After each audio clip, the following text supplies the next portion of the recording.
right, looks like I was busy smoking my cigar and not adding myself to the stream here. Thanks for joining me. I'm John Bryan, thecivilrightslawyer.com.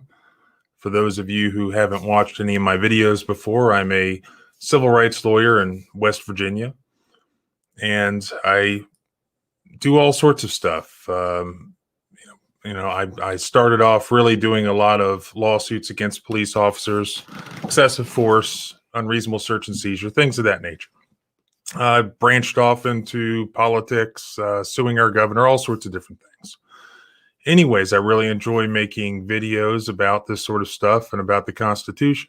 My last video got deemed important enough by YouTube to absolutely nuke it while it was still going live. So you have to ask yourself, if our big tech overlords don't want you to hear what I have to say, do you want to hear it? And that's a rhetorical question, of course.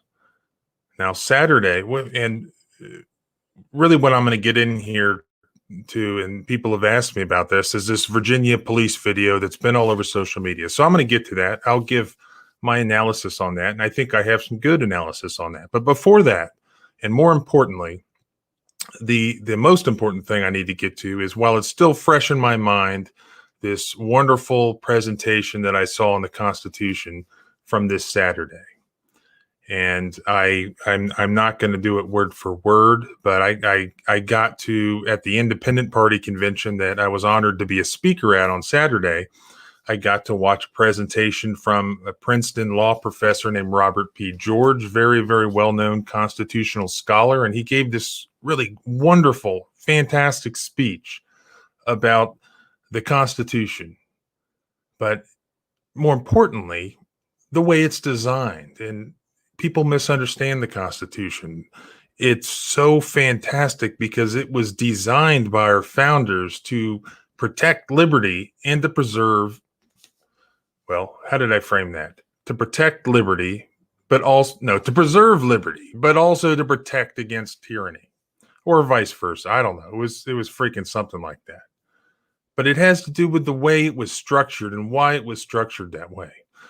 So I'm going to go over that while it's still fresh in my head, because absolutely every man, woman, and child in America ought to know that. And they should have been taught that from their public school teachers, much less their college professors and their law professors. And I've never quite heard it stated this way before. And so I wanted to, while it was still fresh in my mind, go over that. And when you hear it explained in that way, it all sort of comes together, and you also understand why we're in such a precarious position right now with everything that's going on. And then I'll get to that police video, and we can hash through that and get into the weeds on what happened and what didn't happen, and what my opinion is on this encounter that happened with the police over in Virginia. And I believe that if you're on YouTube anyways, I'd link to the long version of that video, which I have available to go over. And we'll look at that. I want to begin with a quote here from Thomas Paine from Common Sense, 1776. "Freedom hath hunted round the globe. Asia and Africa have long expelled her. Europe regards her like a stranger, and England hath given her warning to depart. Oh, receive the fugitive and prepare in time an asylum for mankind." Thomas Paine, 1776. Now, I really enjoyed Mr. Professor or Dr. George's talk from Saturday, and I got the chance to ask him about that which shall not be named on YouTube, apparently. And I was a little bit disappointed that he didn't have something more specific to say in response to that, and I'll get to that in a different video. But just on the Constitution in particular, what a fantastic professor to have. And I typed as fast as my arthritic fingers could type to sort of get down all the things he had to say. And I don't know if he'd actually given this speech before somewhere, so I'll get into some of, this is basically what he had to say. And he's, explaining this to people at a political party convention. But he's describing how we got our Constitution and why it's so important, so that they would know when they're formulating their policies for their platforms, that they could make the most of his time with him. So in the beginning, against all odds, we were up against the greatest military on earth. And despite that, our founding fathers, the American revolutionaries, prevailed. They faced, at that time, the greatest question: what type of government, now that we've won, shall we establish? Will it be a monarchy? And after all, up until that time, monarchies had a good record. England, most powerful, successful country in the world at that point, had a monarchy. They had had good kings who ruled in the interest of all the people, and they had had bad kings who ruled in their own self-interest or in the interest of some small faction or their clan or their group of people, which is the problem with monarchies. And Aristotle had also mentioned much earlier, obviously, that a good ruler is one who ruled in the interest of all the people and for the common good, not just one section of people or in their own self-interest. So why choose a republic rather than a parliamentary monarchy? At that time, and still today, except for us, the history of republics was a history of failures going all the way back to the ancient period. You had these city-states which had established republics, and they always began with good hopes. And these hopes were always dashed. So the historical track record for republics were not good. Dr. George mentioned that if you look at the Federalist Papers that James Madison wrote, Federalist number 10, he reflected in there on why republics had always failed. And he identified the problem with what he termed different factions, who were all these different little groups operating in their own self-interest rather than making decisions for the common good. And when republics fail, here's the big problem, and this would have been the big danger to our founding fathers, is that when republics fail, history had shown them that they fail epically.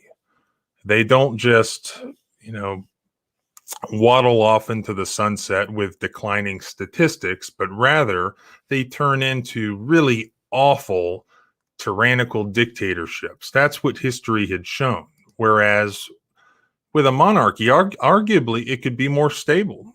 There were, over hundreds and hundreds of years, there were some good kings, some good monarchies in England. And then, there were some bad ones, but arguably, they were fewer. So it wasn't an obvious choice. And I think that is something that really a lot of people miss. And at the same time, after following the American Revolution, we had a great choice. The founders had a great choice in a potential first monarchy in America, and that was George Washington. They had stumbled upon somebody here who was really the perfect man for the job. So the revolution itself wasn't really about rebelling against monarchy itself. It was against tyranny. And that was because King George III had developed into this tyrant.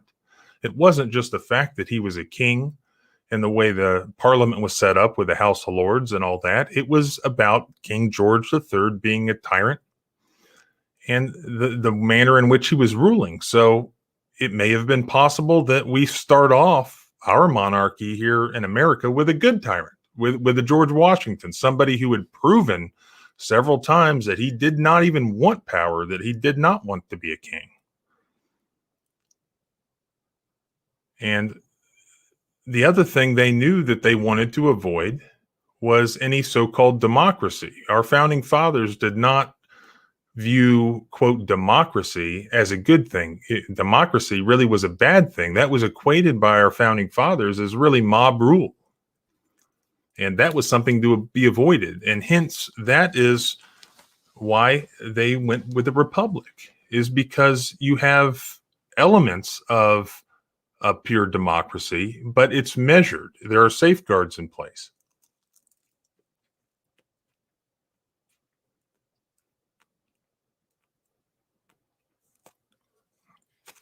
All right. So a republic is a self-government. The people participate in their government through their representatives. At least that's how it used to work, both on a federal level and a state level. And we'll get to that, the current problems that we're having. But that's the whole idea. Even though there was no good track record, is that the people had their representatives and they spoke through their representatives. So it wasn't this direct mob rule, which was to be avoided, nor was it a monarchy where you could have somebody become a tyrant. If you look a little more forward in history, when you get to Abraham Lincoln, he, at the Gettysburg Address, quoted the Declaration of Independence. And he said that with God's help, this nation will undergo a rebirth of freedom and government for the people, by the people, and of the people, and it shall not perish from the earth. Maybe I'm paraphrasing a little bit. But those are important. Do we have a government for the people? Yeah, arguably every government is for the people, is it not? Do we have a government of the people? And do we have a government by the people? And that is where the difference is. That's where the difference is. Because even an authoritarian government is a government for the people. Now, what's distinctive about a Republican form of government is that there's no doubt that that is a government by the people, not just for the people, but a government by the people. So our founders engaged in an experimental new type of government that wasn't happening anywhere else and only in history had been tried but failed. And experiments, by definition, can fail. In the past, they failed and collapsed into tyranny. So even Abraham Lincoln recognized in the Civil War that it wasn't just about the United States, that it was about freedom in general. He recognized that if the United States fails, it wasn't just this attempt at a republic failed. It's that there would never be another one. It was not just about preserving the United States, but it was about preserving freedom, because it would never be tried again. After the United States tried it and got that far, Lincoln knew that it wasn't only our republic at risk, but that freedom in general, the idea of this sort of a government, it would not be tried again, at least in the foreseeable future. Dr. George also made the point that, the tyrannical regimes that do exist around the world right now like to co-opt the terms of democracy and republic and use those for their own benefit to try to trick their own subjects into believing that they live in a place where they have liberty and they're not tyrants. For instance, the People's Republic of China, and it's not a republic. Other examples. Now, let's see. How did we get to the Constitution? So the first thing that we tried was the Articles of Confederation. And you probably did hear about the Articles of Confederation in your high school textbooks and whatnot. The problem with the Articles of Confederation is that they were too weak. They were not adequate to the needs of our new nation. The Constitution addressed those weaknesses. The Constitution, if you read the Federalist Papers, it was proposed to address and prevent tyranny. And this was interesting. Dr. George mentioned this. So he teaches the brightest young students at Princeton. And one of the first things he asked them in his constitutional interpretation class, he said, was, all right. Now, how is the Constitution of the United States designed to protect liberty and prevent tyranny? He asked his class this question. And naturally, the answers go something like this. Well, we have the Bill of Rights, which has all of these enumerated rights in them: the freedom of speech, freedom of religion, the right to keep and bear arms, and so on. And therefore, you have these rights preserved which prevent tyranny and they preserve liberty. That's their answer. And a lot of people, a lot of bright people would give that answer. But that answer is wrong. That answer is wrong. It's not the Bill of Rights that prevents tyranny, that protects liberty. It's the actual way that the Constitution is designed. Now, yes, there is a Bill of Rights with all these amendments that were added to it shortly after ratification. And yeah, it's true that we do have a Supreme Court that will interpret those Bill of Rights to protect citizens' individual liberties. And of course, that's something that we use every day now. But at the time, that's not actually the protection that was built into the Constitution. That's not the way our founders designed it. In fact, the Supreme Court was set up in Article 3 of the Constitution, but it wasn't set up for that purpose. So, in fact, it wasn't until Marbury versus Madison, the famous Supreme Court case in 1803, that the court itself developed this concept of judicial review where they could declare things to be unconstitutional. That's not something that was built in to the Constitution itself. So what is the right answer? What is it about the way our founders wrote the Constitution, argued about it, and eventually agreed on it that protects liberty and prevents tyranny? Well, the answer is that the way it was structured, and is still structured, limits governmental power. It inherently limits governmental power, particularly at the national level. So other governments at the time were all central governments. So there was no concept of you have different states, 13 different states, or even 50 different states that all have their separate concept of sovereignty. And then they all kind of coalesce together. And so you have a federal government and then you have these state governments. That's not something that existed. That's not something that was tried. And the whole concept of it was meant to protect us and to prevent it from developing into tyranny.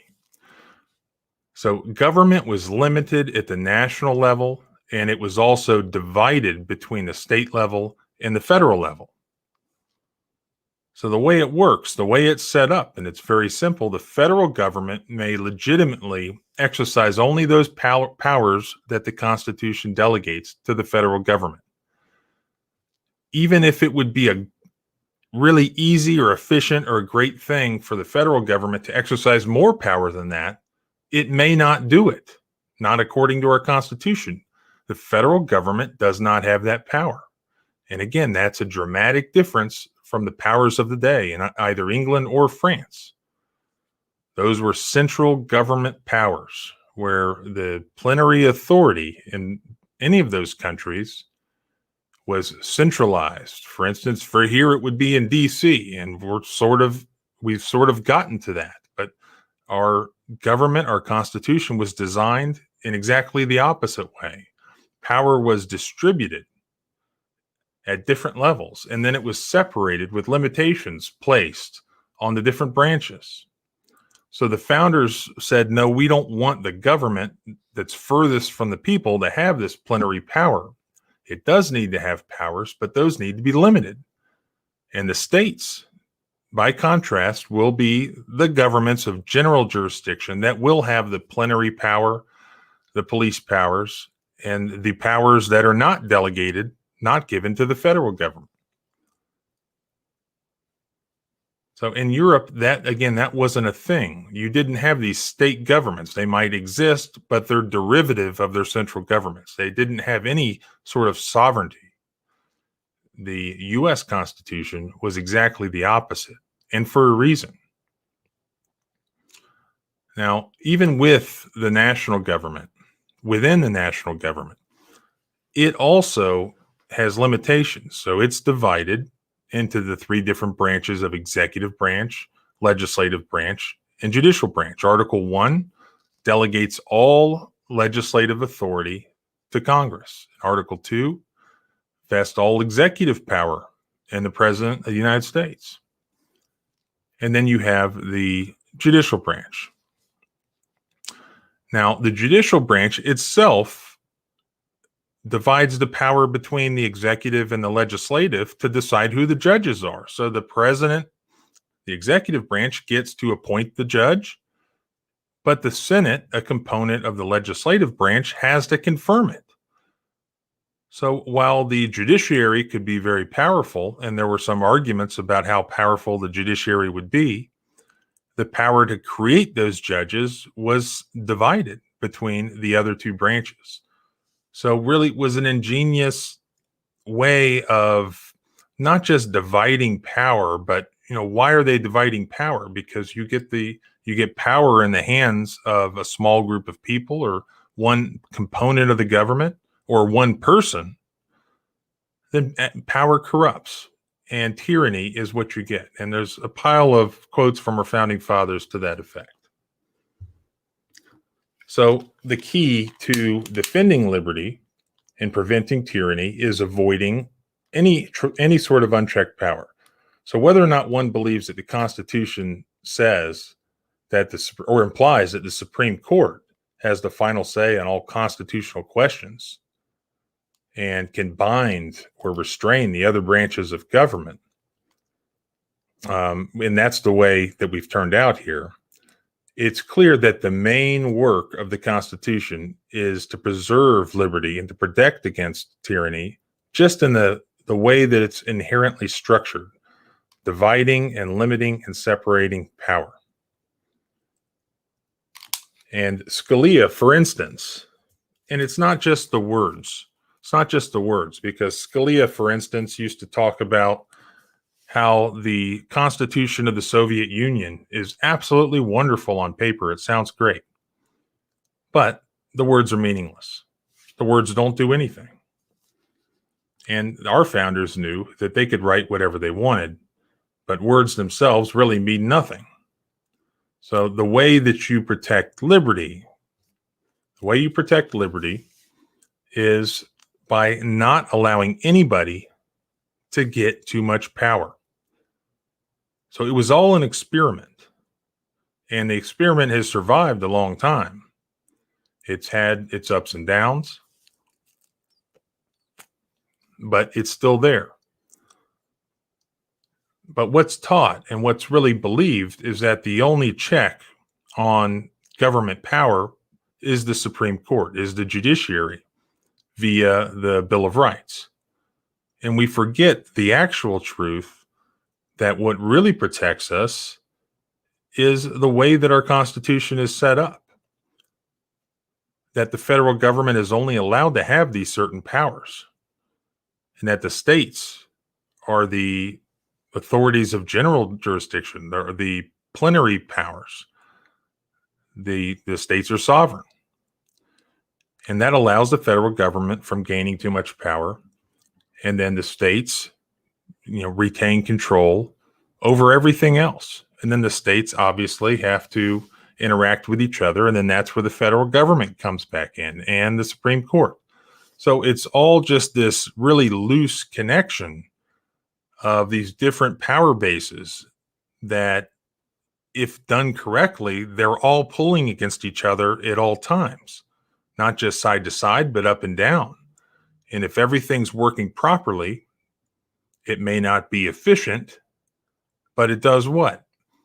It protects the people, protects their liberty, and it prevents any tyrant from coming to power, or any small group of tyrants from coming to power. Because presidents have tried to grab power. Presidents of both parties have tried to overstep their authority through the years, and they've been successful at it. And the courts have done the same thing. So you've had presidents increasing the strength of the executive branch, and look where we're at today. You've had the courts legislating from the bench, increasing their power. Look where we're at today. And where has this power come from? Who has lost power? That's the legislative branch. Congress has lost power, not because it didn't want to. Congress has been knee deep in giving away their power every chance, every opportunity. But that's not right, because the Constitution does not allow for the legislative branch to give its power away. And this has been happening not just on the federal level, but the state level. Now, immigration, for an example. Congress, the legislative branch, doesn't want to deal with immigration. Presidents have issued executive orders, and that's happening now, trying to create legislation to deal with immigration issues. And Congress has allowed it. Now, Dr. George did use an example of Obama. Now, Obama originally said that, I can't create legislation on the immigration issue through executive order. It has to be done through Congress. Then what did he do? 2 years later or so, he turned around and he issued an executive order on immigration that should have come from Congress, and it was allowed to have happened. Then you had Trump issuing executive orders that should have gone through Congress. And now you have Joe Biden, putting them all to shame, issuing more executive orders than any president ever has. In reality, who's got shafted here? Because in a republic, we the people are not directly exercising our mob rule. We're not directly a democracy. We're a republic.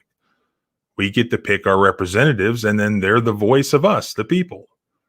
So we are losing our voice, and we've handed over our government largely to the executive branch, where you have nameless bureaucrats in the bowels of the giant bureaucracy in Washington, D.C., who you don't know their name, you've never voted for them.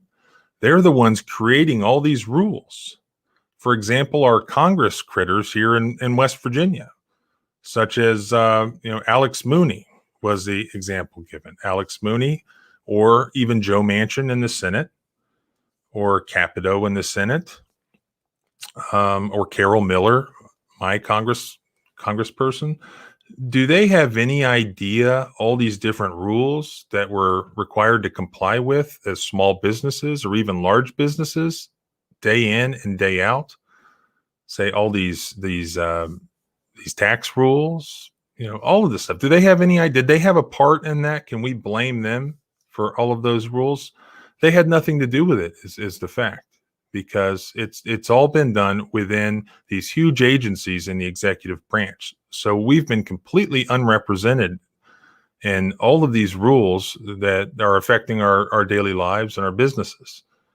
We've completely lost our voice because they've gone around the design of our Constitution, and they've given so much of the legislative power to the executive branch. And now that's where we're at.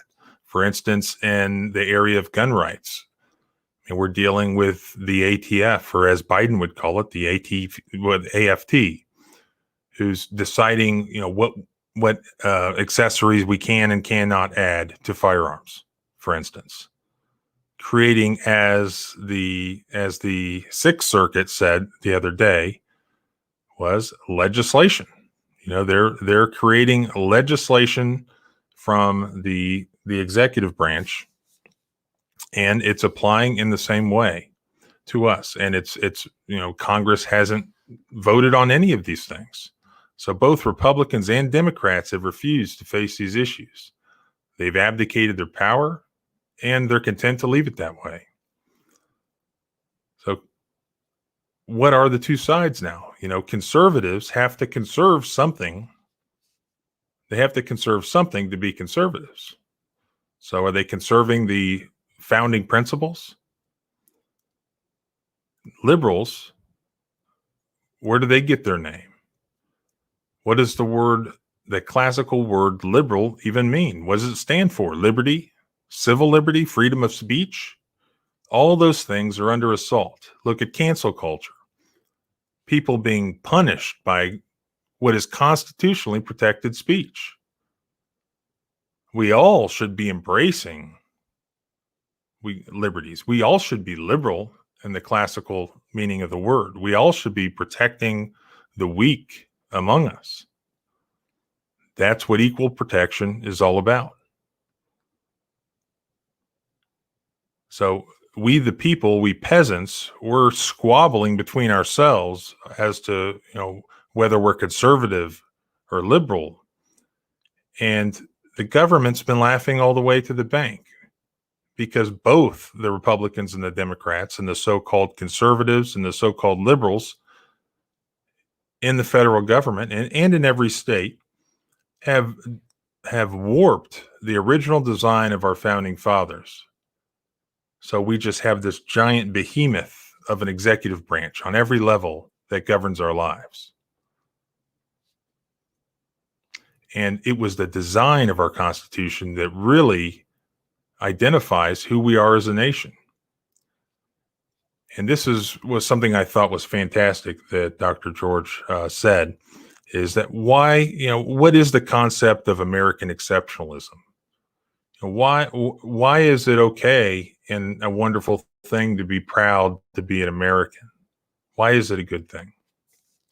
The concept of American exceptionalism.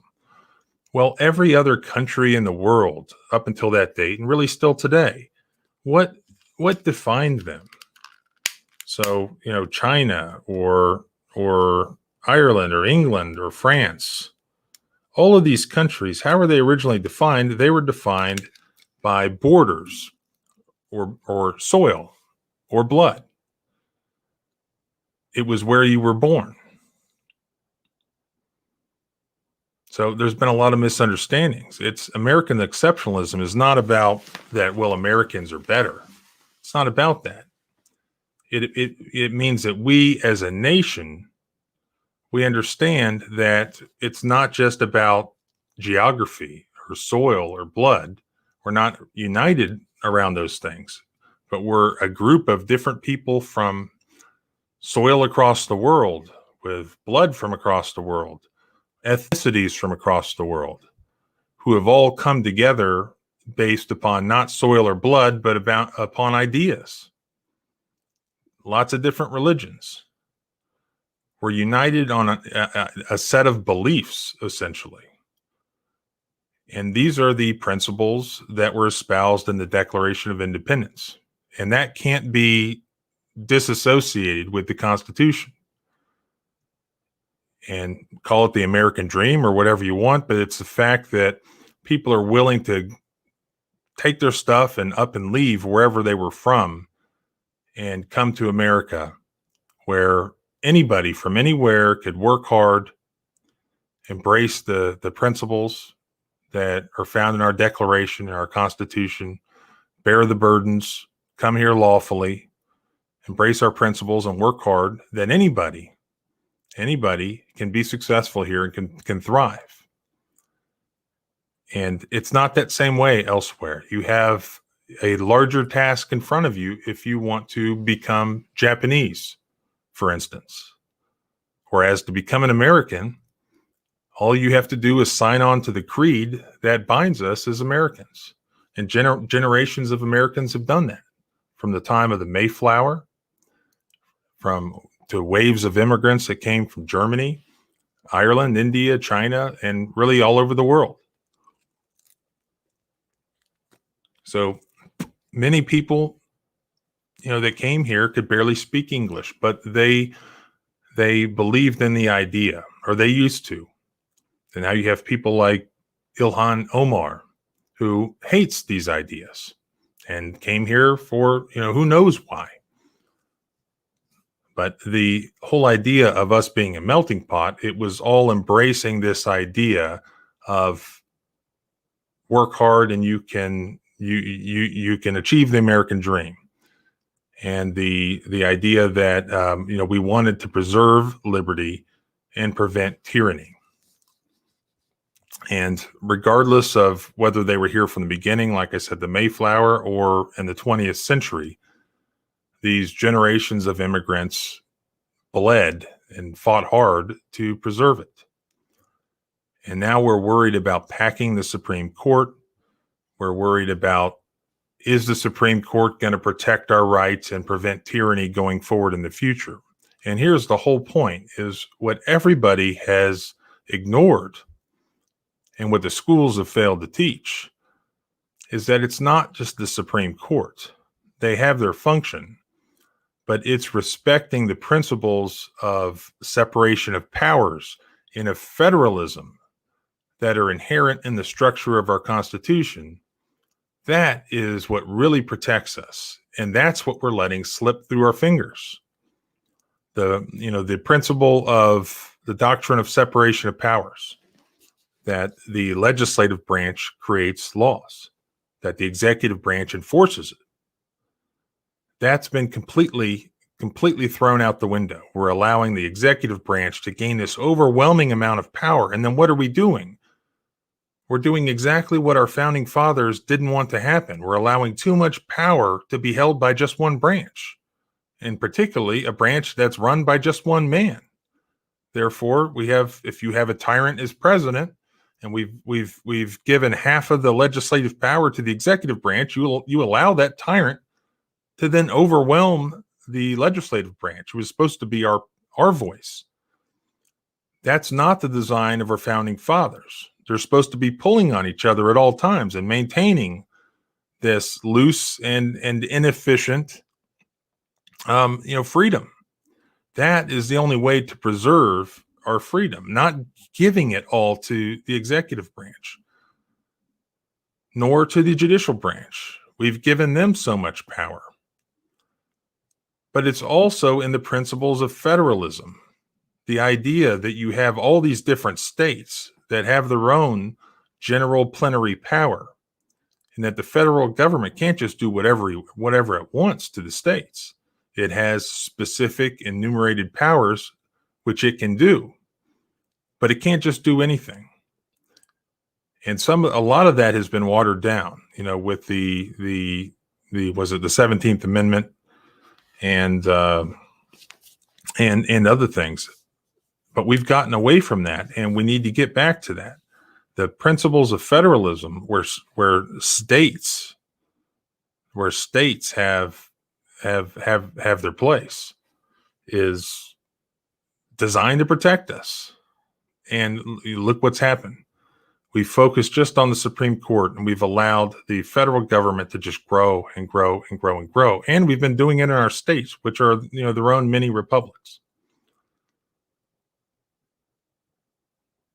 So many generations of Americans bought on to these ideas and wanted to be a part of it for a reason. And it is exceptional. It's not a myth, and we shouldn't give it up. Again, we're not united by blood or soil or ethnicity or anything like that, but we're united because we're a government of the people, not just for the people, but also by the people. And as Abraham Lincoln said, we shouldn't let it perish from the earth.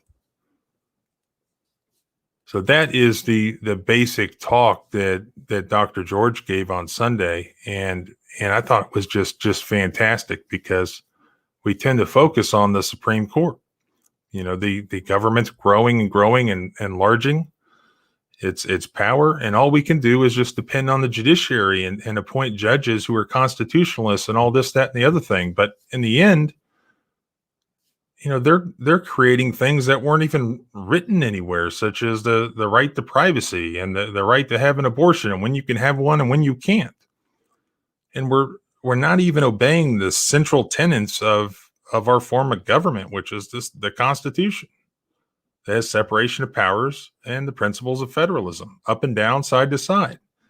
Those are our protections, and those are what we're ignoring, and we're allowing to just go completely in the trash can. Let's see, I'm looking at some of the comments here.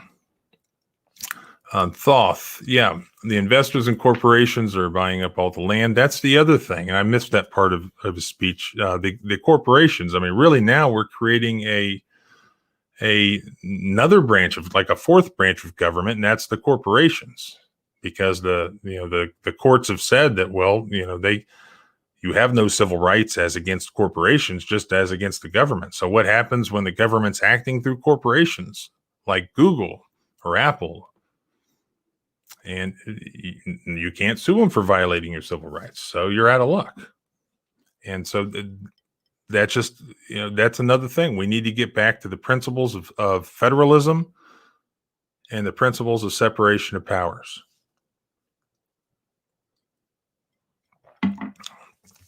The 14th Amendment is where constitutional destruction began. Roger, we must be willing to fight for the rights of those that we do not necessarily agree with. Yep, absolutely. Toby Henderson, listen, if this place is all lost, then why are we all here? Let's make our own destiny. Well, hopefully we can still correct things at the ballot box. But, it's pretty scary that, this Congress now and this president is trying to permanently memorialize or enshrine the voting changes that took place during 2020, allegedly because it was just too dangerous for everybody to go in person to vote. And now they're trying to make it normal where people can just vote by mail or one group can go collect everybody's votes and all deliver them. Because the classic problem in politics is that, you have X number of people, but they don't all necessarily show up at the polls. Well, that's a game changer for these organizations that have the manpower and the grassroots power, the people on the troops on the ground to just go literally collect votes from people without having to bust them there or even physically get them there. So, I mean, it could be a lot of fraud in there, or it could just be a lot of just grassroots collecting of people's votes that, of people who never would actually show up in person.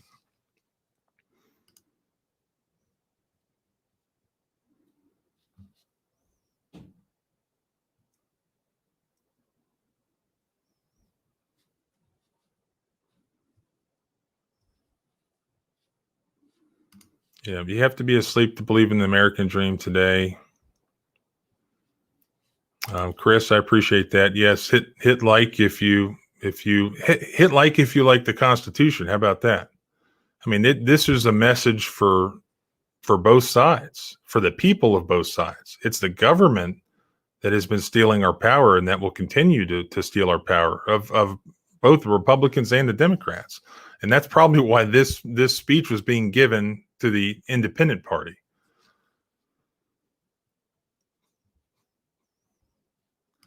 Tabby's daddy, statism is a religion. Absolutely.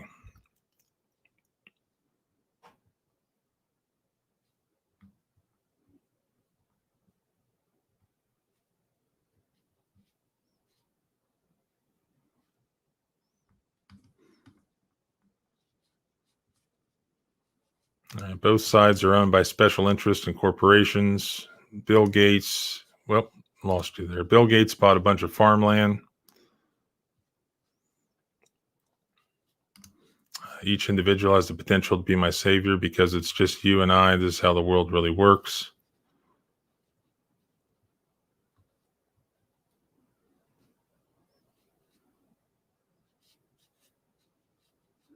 Kurt Ray, talk about God and watch them run.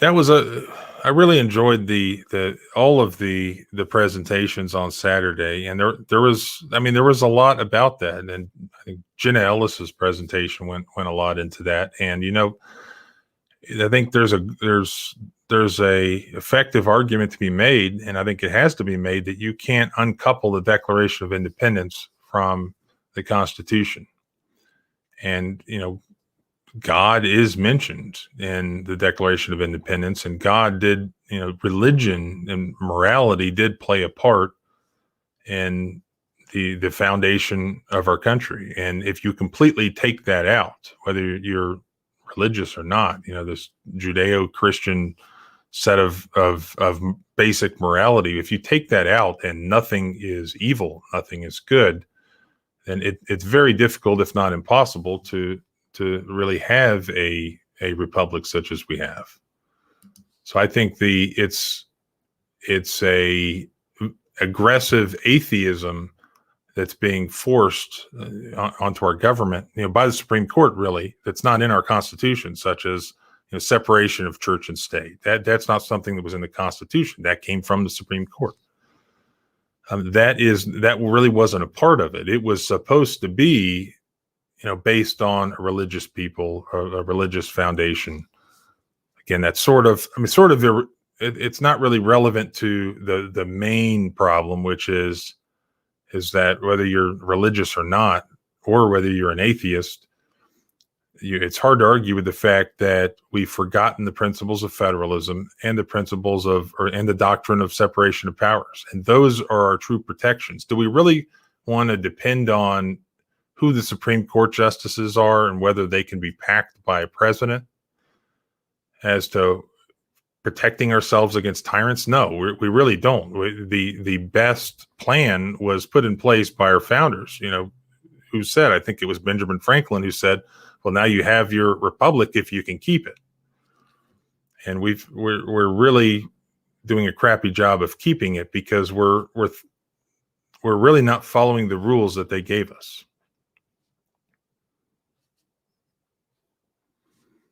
All right, so I mean that's pretty much the basic ideas that I wanted to rant about on the Constitution, and it's that let's stop focusing on the Supreme Court so much, and let's look at whether we're following federalism and the concepts of separation. Well, they're not concepts, separation of powers, and we're not at all.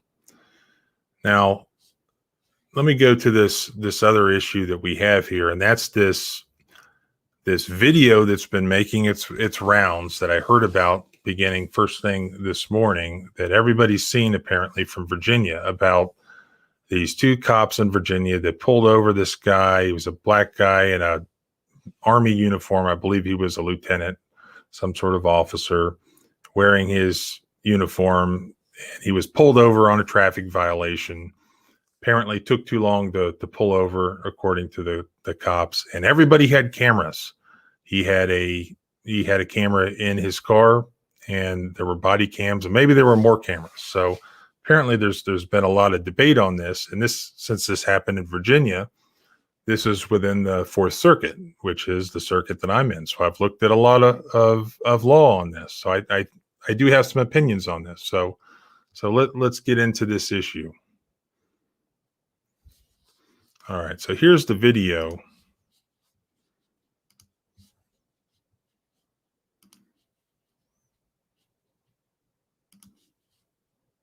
Hopefully this works all right.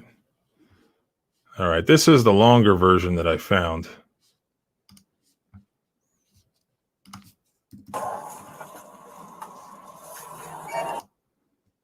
Vehicle off, put your hands out the window. So that's kind of where it starts. Driver, roll the window down. Felony traffic stop. Put your hands out the window. Put your hands out the window. Turn the vehicle off. Put your hands out the window. I can't tell. Put your hands out the window and turn the vehicle off.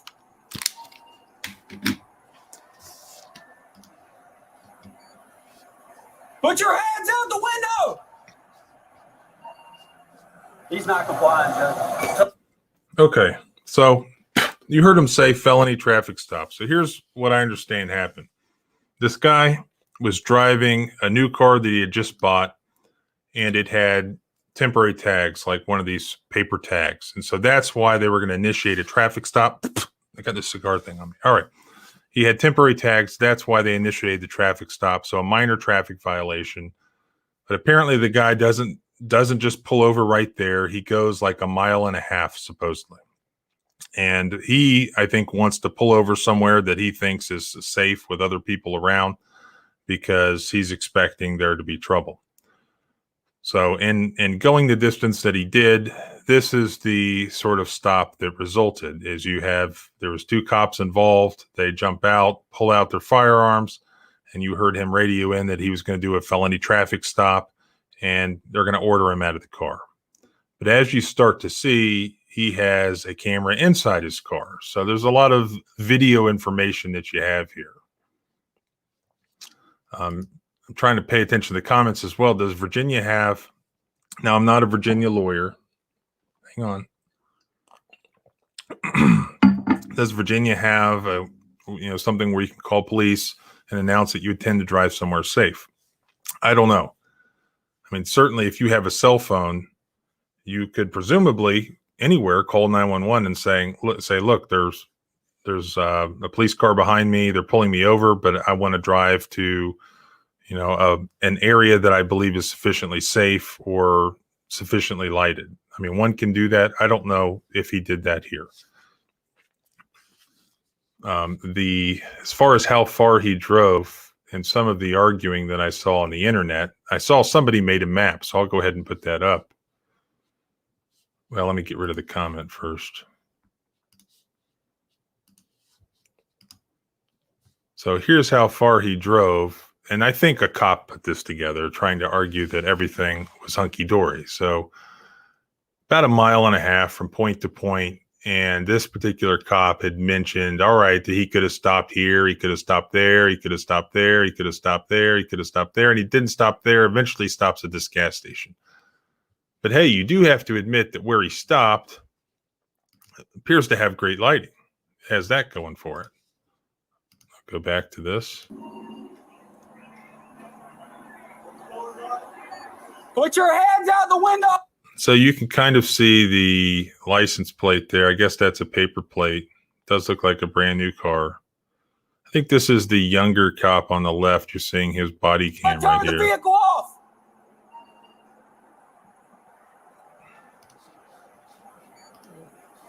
Put your hands out the window. What's a felony traffic He's stop? not complying, Joe. Well, on your side. Let me see. That's a your good hands. question here. So there he is. How many occupants are in the vehicle? What's going on? How many occupants are in your vehicle? It's only myself. Why are your weapons drawn? What's going Open the on? door slowly. Step out.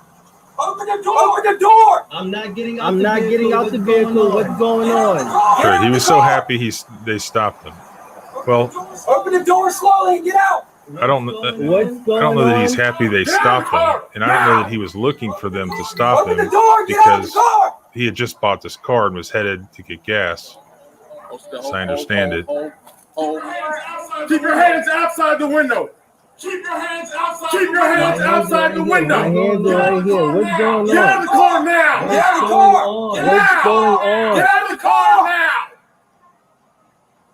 Get out of the car now. I'm Get out of serving the this car country. now. I'm serving this country, and this is how I'm treated. Yo, look, guess what? I'm a brother too. I don't obey. Get out of the car. What's going on? Get out of the car now. What's going on? What's going on? What's going on? What's going on? You're fixing to ride the lightning, son. I'm sorry, what? Get out of the car now. What's Get going out of the on? car now. Get out of the car. Sir, just get out of the car. Work with us and we'll talk to you. Get out of the car. You received an order. Obey it. I'm honestly afraid to get out. Can I? Yeah, you ask should what's be. going- Get out. What's Get out. going on? What Get did out I of the car. do? Get out I now. have not committed any crime. So did you hear that? Man, I like the cigar. So he said, get out of the car. And he said, I'm honestly afraid to. And then the older bald cop in some mighty fine police work says, yeah, you should be. I think it was him who said that. Yeah, you should be. All right. Well, I doubt that was a good idea. So why should he be afraid to get out of the car? So if he's afraid to get out of the car and he's told you should be, well, arguably that should make him further, additionally afraid. So let's keep going here. You need to stop our traffic violence. You're not cooperating at this point right now. You're under arrest. You're being detained. You're being detained for Traffic violation. I do not have to get out the vehicle. You haven't even told me why I'm being stopped. Get your hands Get out of the car now. Get out of the car. Get your hands off me, please. Get your hands off me. Get your hands off me. Get your hands off me. I didn't do anything. Don't do that. Don't do that. Sir, Don't do that. Don't do that. Get out of the car now. Don't do that. I'm trying to talk to you. Okay. I'm trying to talk. Get out. All right, let me back it up real quick. They say, get out of the car. He doesn't get out of the car. He's got his seatbelts on. He's put both hands out the window. You're being detained for For a obstruction. traffic violation, I do not have to get out the vehicle. You haven't even told me Does he why I'm touch? being All right, he stopped. grabs his hand. Get your hands. Grabs his hand. Now, what does he hope to accomplish with that? Because clearly the guy's got his seatbelt on and the door's closed. What's he going to accomplish with grabbing his hand? Now, get out of the car. Now, So he get out can of the car. see where both hands are. The guy doesn't appear to be doing anything that constitutes an immediate threat to anybody's safety. He's just not getting out of the car, but he does have his seatbelt on, and he's at least showing his hand. So he grabs with his left hand. He grabs the guy's left arm and tells him to get out of the car. But how's he supposed to do that? Get your hands off me. Get your hands off me, please. Get your hands off me. Get your hands off me. Get your hands off me. Back up I there. didn't All right, do not a anything. problem, he said. He's pulling something out. Don't do that. Sir, Don't do that. Sir, Get out of the car Don't do now. that. Get out of the car now. I'm trying to Don't talk do to you. that. All right, he's got pepper spray, I I'm believe. trying to talk to Get out. you. Relax. Can you please relax? Can you Get out. please relax? Get out of the car right now. This is not how you treat a vet. I'm actively serving this country, and this is how you're gonna treat me. I didn't do it. Hold on. What's going on? Hold on. All right, there he sprays him. Watch it. Air Force. Get out of the car. Get out of the car. Get out of the car now. Get out of the car now. That's fucked Get up. out of the car now. Get out of the car now. Just get out the car. Sir, just get out the car. I'm trying to breathe. Get out of the car now. Get out of the car now. That's fucked up. That's really fucked Get out up. of the car. Get out of the car and get on the ground now. I don't even want to reach back. Bubba, I wouldn't reach for the door. Yeah, I mean, Get out of the car. he might have reached for the door or a seatbelt and got completely ventilated. Listen. Get out of your seatbelt and get out of the car. I'm just gonna do. Look, I'm just gonna do. You're gonna do what you're told. Get out of the car. Take your seatbelt off and get out of the car. Take your seatbelt off.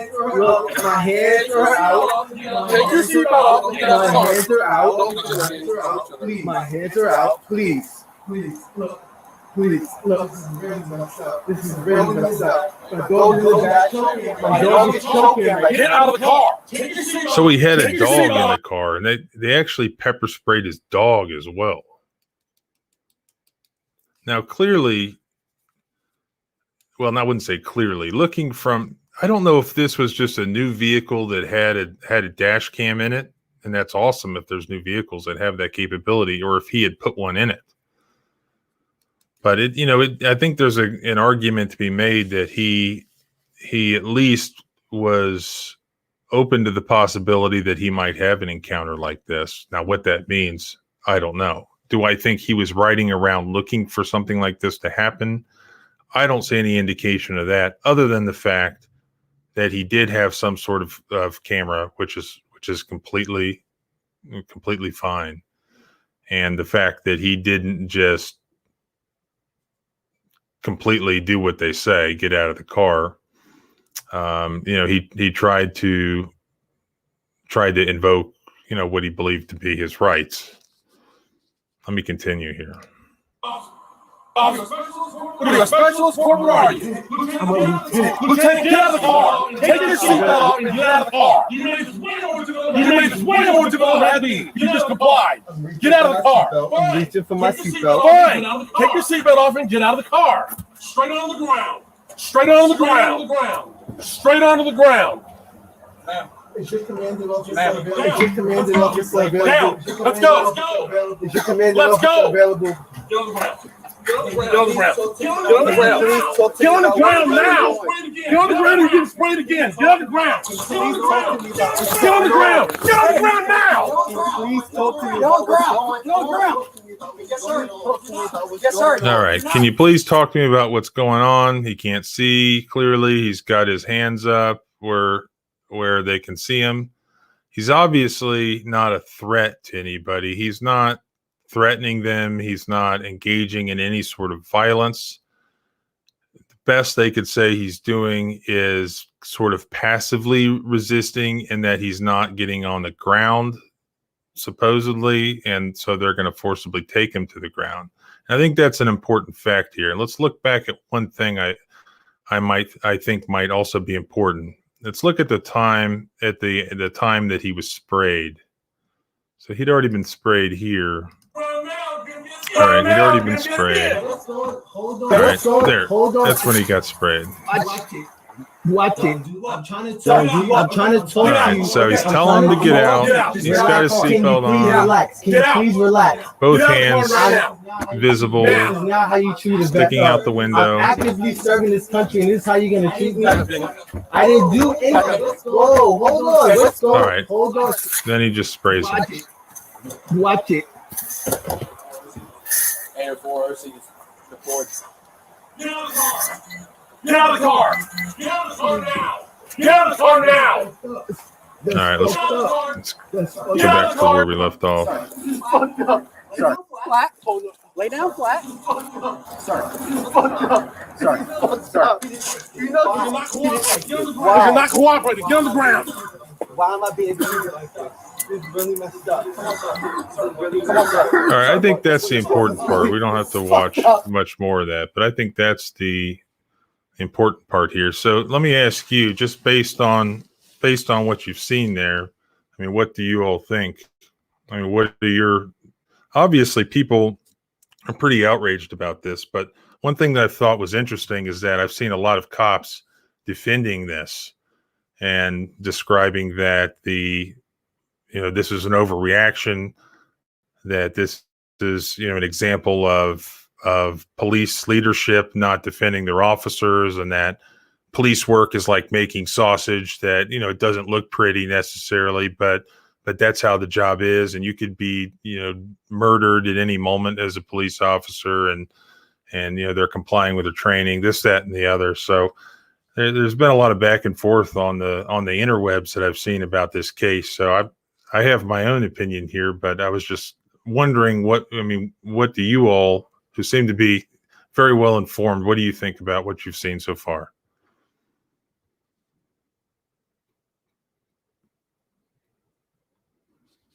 Bob, everyone's wrong in this incident. WWE drama.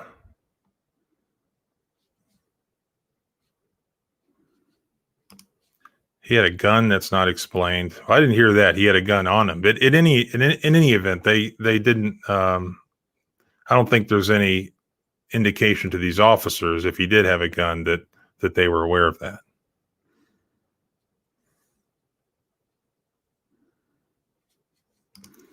All right.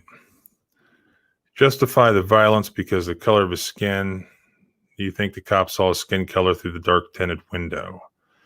No, this is, as I've explained many times, this isn't, there are skin color related incidents, but this doesn't have to be based on skin. Believe me, it happens to people of every color and every ethnicity. And in West Virginia, people are primarily white. And it happens to white people all the time. This is more of a policing, the government versus citizen that happens every day across this country. It's not just police officers and their personalities. It's about the government. There's always going to be good people, bad people, and everything in between in every line of work. But you have to always keep in mind that you're not just dealing with an individual police officer and whatever prejudices he has or doesn't have. You're dealing with an agent of the government. And it doesn't necessarily matter. You're dealing with the government versus a citizen. If they're unwilling to treat a military person like this, just think of how they would treat the rest of us. I don't think it mattered to them that he was in the military one way or the other.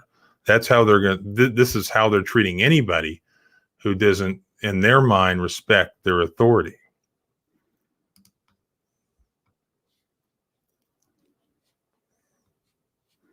Dunphy, the gun was in his center console. That's why he didn't want to undo his seatbelt. Yeah. I actually had a case one time where I represented a retired West Virginia state trooper who had a similar incident. He was sitting in traffic at a 4th of July parade, and he's told to do something, and he doesn't do it quickly enough. And then the officer says something to him. He says something back. Next thing you know, he's going to have to respect this guy's authority. He's told to pull over and get out of his car. He didn't do anything wrong. And again, he was a retired state trooper. He knew his rights. And so he said, no. And same sort of thing. The cop reaches his hand in his door, tries to open the door. And part of the thing going on is he did have a concealed weapon pistol down in his door. And as the cop pulls the door open, the pistol falls out onto the floor. And then all hell broke loose, because, when cops see a gun, all of a sudden it's you better get behind some cover. And they end up pulling this guy out and using force on him. And you can imagine how that went. We filed a federal lawsuit, eventually settled it. But funny, one of their defenses were that, well, we couldn't have committed excessive force on the man because he had a gun, and where we see a gun, excessive or deadly force is justified. And I said, no.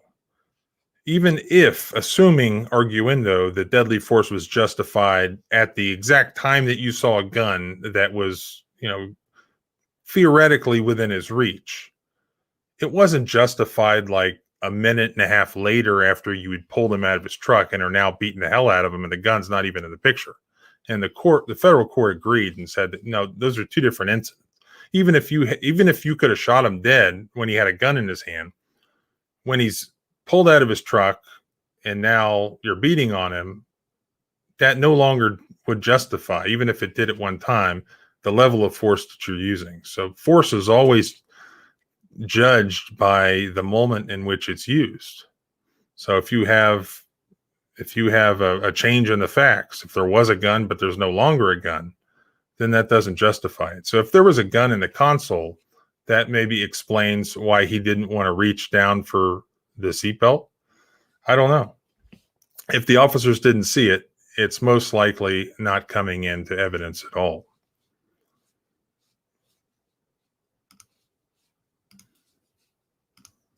Sorry. This is fucked up. Sorry. This is fucked up. Lay down, I'm gonna take that. Lay down, you already paid. I don't know that I've ever watched any further down the video. I guess they're just cleaning up his eyes and all that. So, for instance, I saw that there's another video by a popular, I don't know if he's a former cop YouTuber,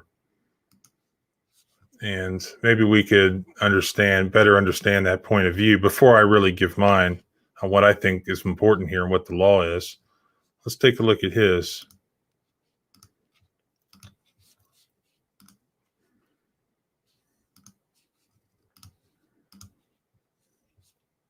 All right, there we go. I think Officer Tatum.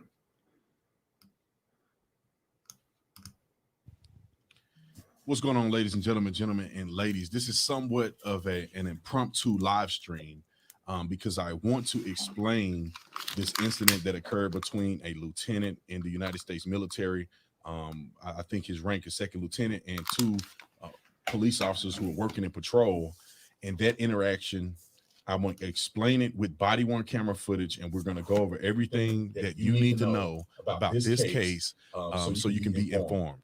First and foremost, I don't mean to beat the dead horse, but I was right. This gentleman who was an active duty military personnel, obviously a second lieutenant in the military, he's a leader in the military. His rank is higher than these police officers are ranked when you look at a lieutenant versus a patrol officer. And he, in my personal opinion, knew better than what he was doing. And his actions led to the police interaction that he had. And it resulted in him not losing his life, which is a positive thing. So before I run my mouth too much, we're going to talk about this. And I'm going to bring in body-worn camera footage. We're going to go through it all because people are out here saying everything. They're out here saying he got pulled over because he was black. They're out here saying that the police officers are wrong. Well, B. Tatum is fixing to get you set up the right way. And we're going to talk about it. So before we get into that video, I want to preface this video with an occurrence and an example of why police officers are not believe in everything people say, and while this is the most dangerous job on planet Earth, and traffic stops are some of the most dangerous interactions. All right. Now, what is he going to do here? I know he's going to do, because I saw this video. I mean, what he's going to do is part of the problem here, I think, because if you look at the law enforcement training, what they do to these guys is they show them these awful videos of cops getting shot to death and murdered, and they pound it into their head. Look, this could happen to you at any second, at any traffic stop. Like, you could be killed any second and not go home to your wife and kids. So they scare the hell out of them. Now, that's what he's about to do to everyone watching. Is I'm not going to watch it. I'm not going to replay it. But he's showing one of these awful videos of these guys being killed, I presume. And what does it have to do with this case? Nothing. He's making the point that, look, you have to understand that this is the risk that we take in this job, and we don't know if this guy's about to murder us. But you know what? That you can't justify or not justify the video we just watched based on watching some other video that was recorded years earlier. It might be important for context, and I understand it, but you can't justify it, okay? And those those are videos that really people should watch before they decide whether or not they want to become a police officer and take the risk of being an agent of the government, where you pull over people in the hopes that you catch somebody who has a murder warrant on them. I mean, that's the job that you signed up for. That does nothing to justify you being at a paranoid level 9.7, ready to completely shoot to death any innocent person just because you're super jumpy. So that's what he's going to say. So let me go ahead and fast forward, because I don't want to see that video or whatever videos he shows. I want to hear what his analysis is. That in your mind as we watch this next video. This is the video everybody's crying about when it comes to this lieutenant being pulled over. All right, so he shows what happened here. Things are going to be escalated. Keep watching. What's going on? Get out of the car now! Get out of the car! You can't understand. Keep rolling because he's going to say some more important stuff. As I was telling him, I pulled over to well-lit areas before, and I've never looked out the window. Saw a gun blazing immediately. So the reason we did that is because we followed you for a mile and a half at lights and sirens on, and you didn't pull over. I understand you want to get to a mile and a half. I want anybody for y'all when you get off of this live stream. I want you to get in your car and drive a mile and a half. We'll just track it one day when you drive it, and you will see how far that is to follow somebody with lights and sirens, and they're not stopping. A mile and a half. All right, so that's what really looks like to me so far. Really, the only defenses to this thing is that, look, being a police officer is a dangerous job. You could be killed at any time. And yeah, this guy was being initially pulled over for some sort of minor traffic violation, but he didn't pull over right away. He went a mile and a half. And according to this guy, he did so because he wanted to pull into a lighted place that he felt was safe, but he didn't. He went a mile and a half. I don't believe there was any allegation that he was speeding to get there or leading them on any sort of chase. He was just hadn't pulled over till he got to the spot a mile and a half later. So is that enough to justify what happened? Bruh. A well-lit area. I get that. But when we follow you that long... All right, what other arguments does he have here? And against everybody. The military is the only place where double jeopardy exists legally. Because whatever we do to him... All right, that guy apparently got fired. Like the real-life version of the Simpsons cop character. That was some mighty fine police work. He ends up getting fired after this, from my understanding. The younger guy is still on the force, I guess you could say, but is in some hot water, as I understand it. think by and large, they were 100% right for what they did. Let me see if I can do this a different way, because I cannot pull up the super chats on this forum. But I'll try to do my best to do it in a second here. So while I'm at it, ask your questions, super chat them if you like.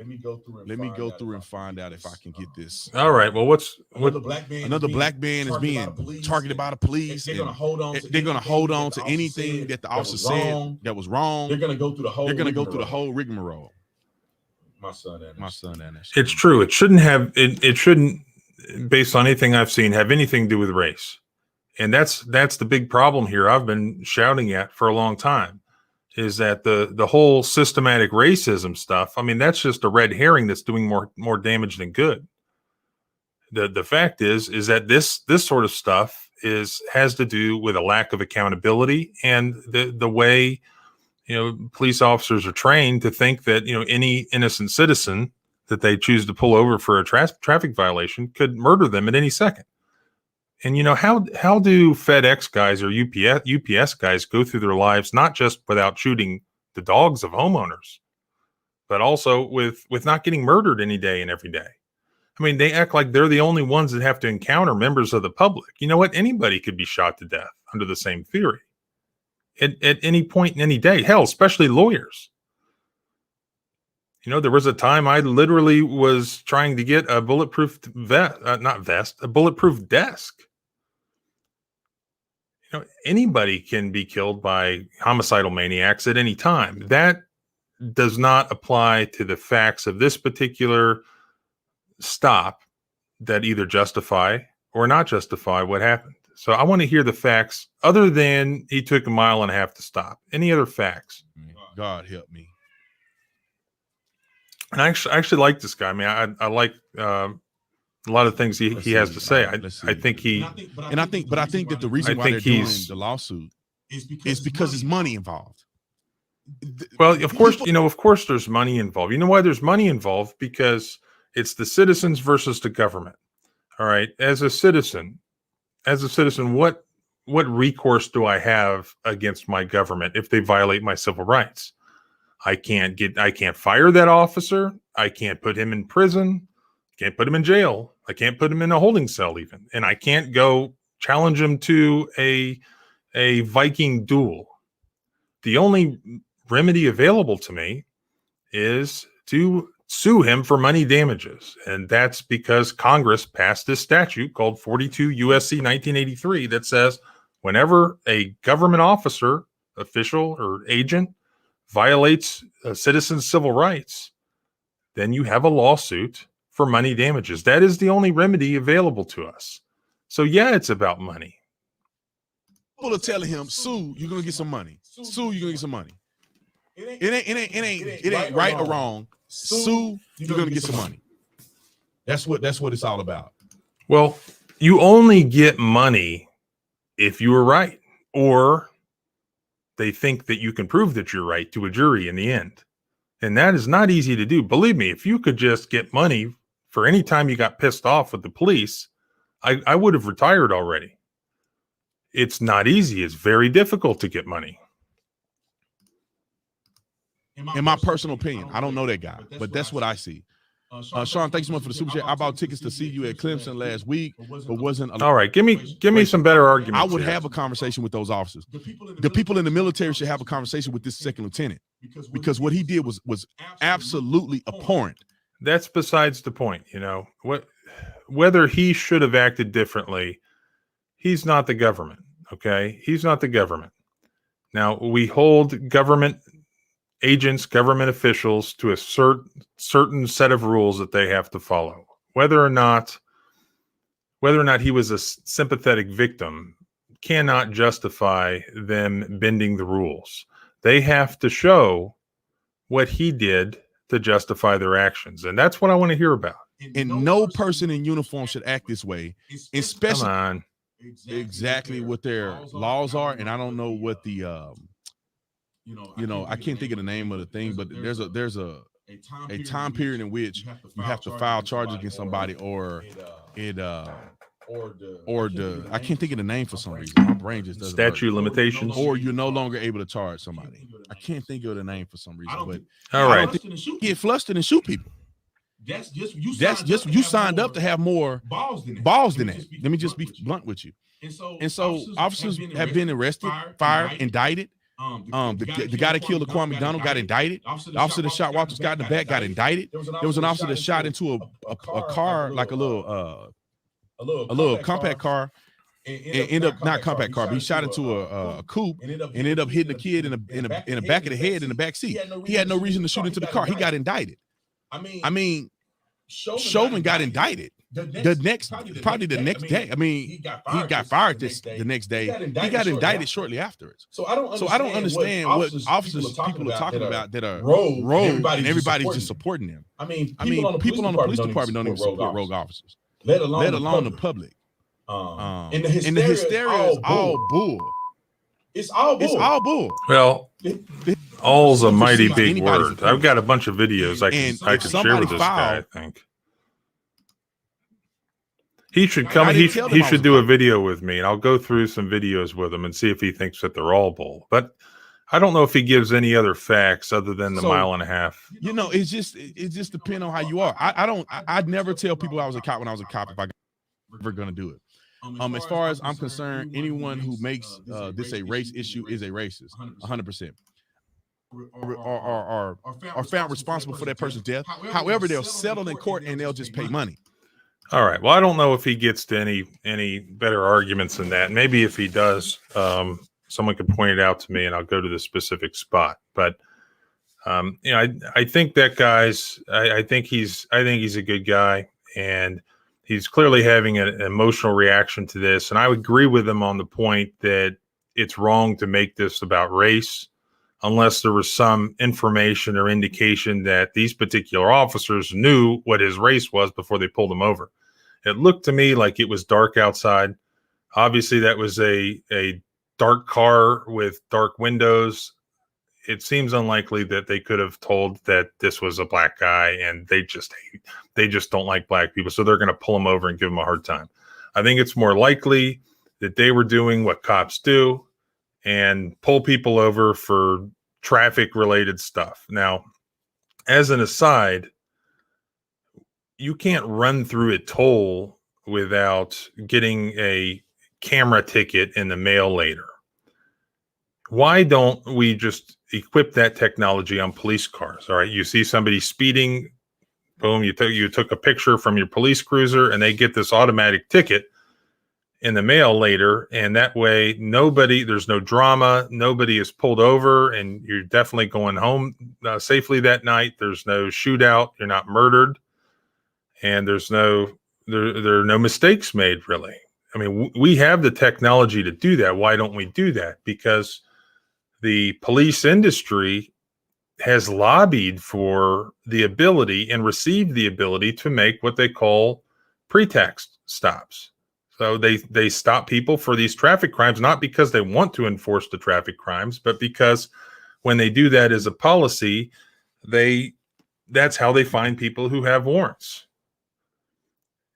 And there's some statistic, I'm sure that any of the law enforcement administrative types could tell you what the statistic is, that they get like 80 or 90% of the people who have warrants, murder or robbery or unpaid child support, whatever it is, they pull them over for some sort of traffic violation.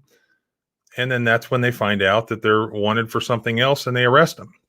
So that is the way that they've chosen to do business, which makes it much more dangerous to do their job. And that was by their choice.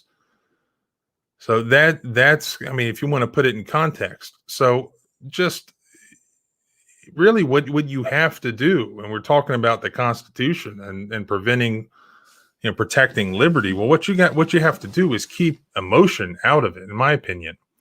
This guy's having an emotional reaction. I don't think just to this case, but to everything that's been going on with all of the accusations of racism, that I would agree with the vast majority. We agree with him that the vast majority of those really had nothing to do with race, I don't think. has to do, I don't know if you would agree with me on this, with the police state that we find ourselves in now, where you have police officers across the country engaging in this policy of pretextual stops, of pulling people over for these traffic violations, when in the back of their mind, they you know what, maybe that guy could be running drugs, and maybe we'll find a bunch of drugs in his SUV. Or maybe he has a warrant for being a homicidal maniac serial killer. And then, that would really be, a great bust. I mean, that's the backdrop of what's going on here, and perhaps why a lot of these cops are so jumpy. I mean, when is the meter maid like so jumpy and afraid for his or her life when they're writing traffic or parking tickets every day? I mean, they're not really. They're not really. It's because they've created this situation where they're out looking for traffic violations just to sort of snoop on people, to just get their ID and see if they've got any warrants, see if they can smell any marijuana or see something illegal in their car as they're shining the flashlight in there. I mean, that's really what's going on here. So as far as the other side of the argument, it looks like the best justification that I've heard them put forward is it took him 1.5 miles to stop. So let's break that down. It took him 1.5 miles to stop. So I'll bring that picture back up. All right, total distance 1.5 miles. So the lights started at the edge of town to your right. And he passes all these different potential places he could have stopped, eventually stopping all the way over here at the other end. Now, if he's pulled over for undisputedly pulled over for just his license plate violation. I don't know if he didn't have a license plate at all or just had the temporary tag, whatever. We have to assume that it was a traffic violation. So extremely minor, that's got to be undisputed. Extremely minor, reasonable suspicion that formed the basis of the original stop. And that's important in judging what happens next. So in order to justify what actually happened, they really need to raise the severity of this traffic violation stop to what this young cop said over the radio at the very beginning of the video. And that is, well, we have a felony traffic stop. Well, wait a minute. What the hell is a felony traffic stop? I think somebody said that in a comment. That's sort of a misnomer because none of these traffic violations are a felony. What could the felony be? Well, I would presume that he's talking about like fleeing from an officer. So it's because he didn't stop in 1.5 miles. Now he's fleeing from an officer, which must be a felony. So now we have, instead of the severity of the crime being a minor traffic violation, now it's a felony fleeing from officers. So it doesn't automatically make that the case just because these particular officers subjectively believe that. Remember, like it or not, for better or worse, the way the courts judge all of these encounters is with an objective standard.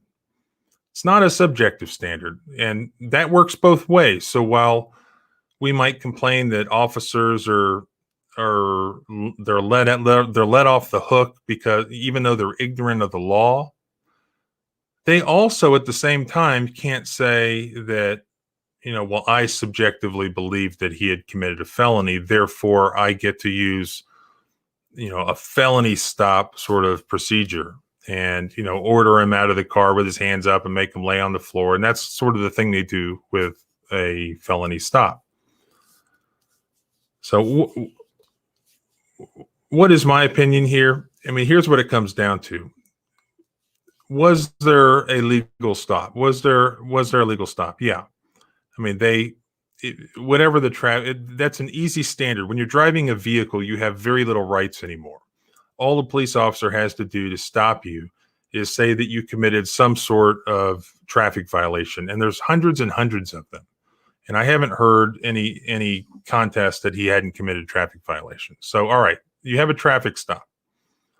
Now, would it be reasonable to handle that traffic stop in the way that they did if it was just that traffic violation?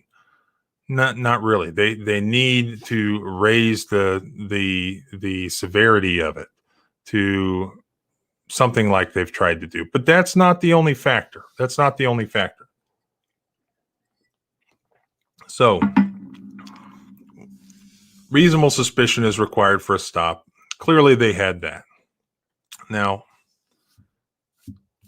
what happens if you're at a traffic stop, and the officer orders you out of the car? Do you have to get out of the car? I've talked about this before. Generally, and it could vary, as per state, as to what the law is. That's state law generally. Can they order you out of the car? Generally, they can order you out of the car even if it's just a minor traffic stop. But again, it's all reasonableness. So let's assume that the stop was legal. There was reasonable suspicion. Let's assume that the officers are allowed to order him out of the car. And that's what they were doing.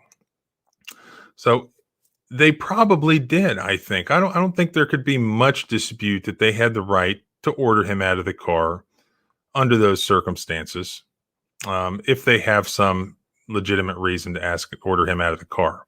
I think the analysis has to be taken a step further, because we're not just looking at, all right, well, he got ordered out of his car and that's illegal. Ha, caught you. No, we're not talking about that. We're talking about really the pepper spray. I think that's what this comes down to. His best argument for a civil rights violation here is going to be the way that they pepper sprayed him. I think is going to be the best claim that he has, and that's going to be under the Fourth Amendment. It's going to be an excessive force claim.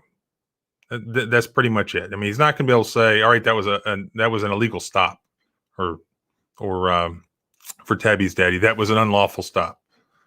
Because that's not even on the table anymore. Whether it should be lawful or not, cops are allowed to stop us for minor traffic violations, and they can order us out of the car for a reasonable amount of time in a reasonable way, just to complete the traffic stop for traffic stop purposes. So if they can order him out of the car and he refuses to come out of the car, we have to go further. So remember watching the video. He's got his seatbelt on and he's got his hands out of the car. So it sounds like his argument is that he was fearful for some reason. And that is a legitimate claim these days. And I don't know what his personal experience is or whether this particular area or department had problems, but he says he wanted to pull over somewhere that was well lighted. So, all right. So he did that. He did pull over. He did stop his car, place it in park. He did show his hands, and he still had his seatbelt on. Tabby Steady. I'm not a name. I'm a man. Well, what is your name?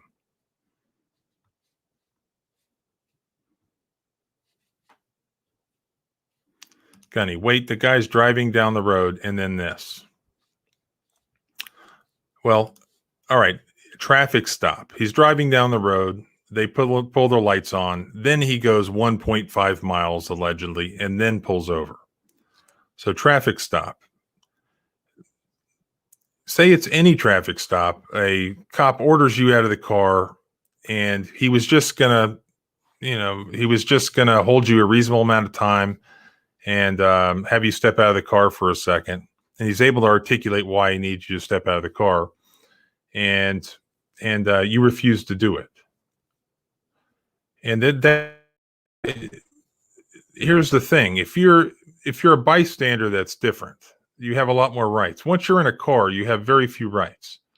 If they order you to step out of the car and you don't do it, then yeah, they're probably going to be able to charge you with something, maybe obstruction. I don't know, but it doesn't automatically mean that they can pepper spray you. So that's what's important here. And let's get into what I think is important. And it's not emotion. It's not whether or not he was even fleeing. It's not whether or not there's racism or anything like that. It all comes down to, where is it? It all comes down to the Graham factors. Now, what are the Graham factors? So if you're the subject of a police stop, or really, I guess we should take it one step further. If you're the subject of a police use of force, how do you prove that the amount of force that was used on you was in violation of the law or excessive? Well, the Fourth Amendment is where that falls under, and that is basically unreasonable search and seizure. So was it an unreasonable search and seizure in the manner in which he was seized, he was sprayed in the face with pepper spray? The way that you determine that is under the Fourth Amendment. There's a Supreme Court case called Graham versus Connor. Now, that has three elements to it, and that's what you have to look at here, not just really whether it was a good idea to do what the driver did, but it's three different elements. So it's whether you're actively resisting arrest or attempting to evade. It's the severity of the crime at issue, and it's whether the person poses an immediate threat to the safety of the officers or the safety of anybody else. Those are the important things. So those are the three factors. So let's look at them one by one. So one, as I already kind of got into, what is the severity of the crime at issue that he's alleged to have committed? So if they pull over an alleged homicidal maniac, all right, when the cop out in Utah, I think it was Utah, pulled over Bundy in his little Volkswagen Beetle, he didn't know it was Bundy. Or maybe he knew that there was a warrant. I don't recall. But all right, you pull over the serial killer, Bundy. You know who it is. I mean, you're not going to treat that like a regular traffic stop. You're going to treat it in a certain way if you want to survive. A higher level of force, if it ends up being used, would be justified against Ted Bundy than would be justified against your everyday granny being pulled over because she didn't put the new sticker on her license plate.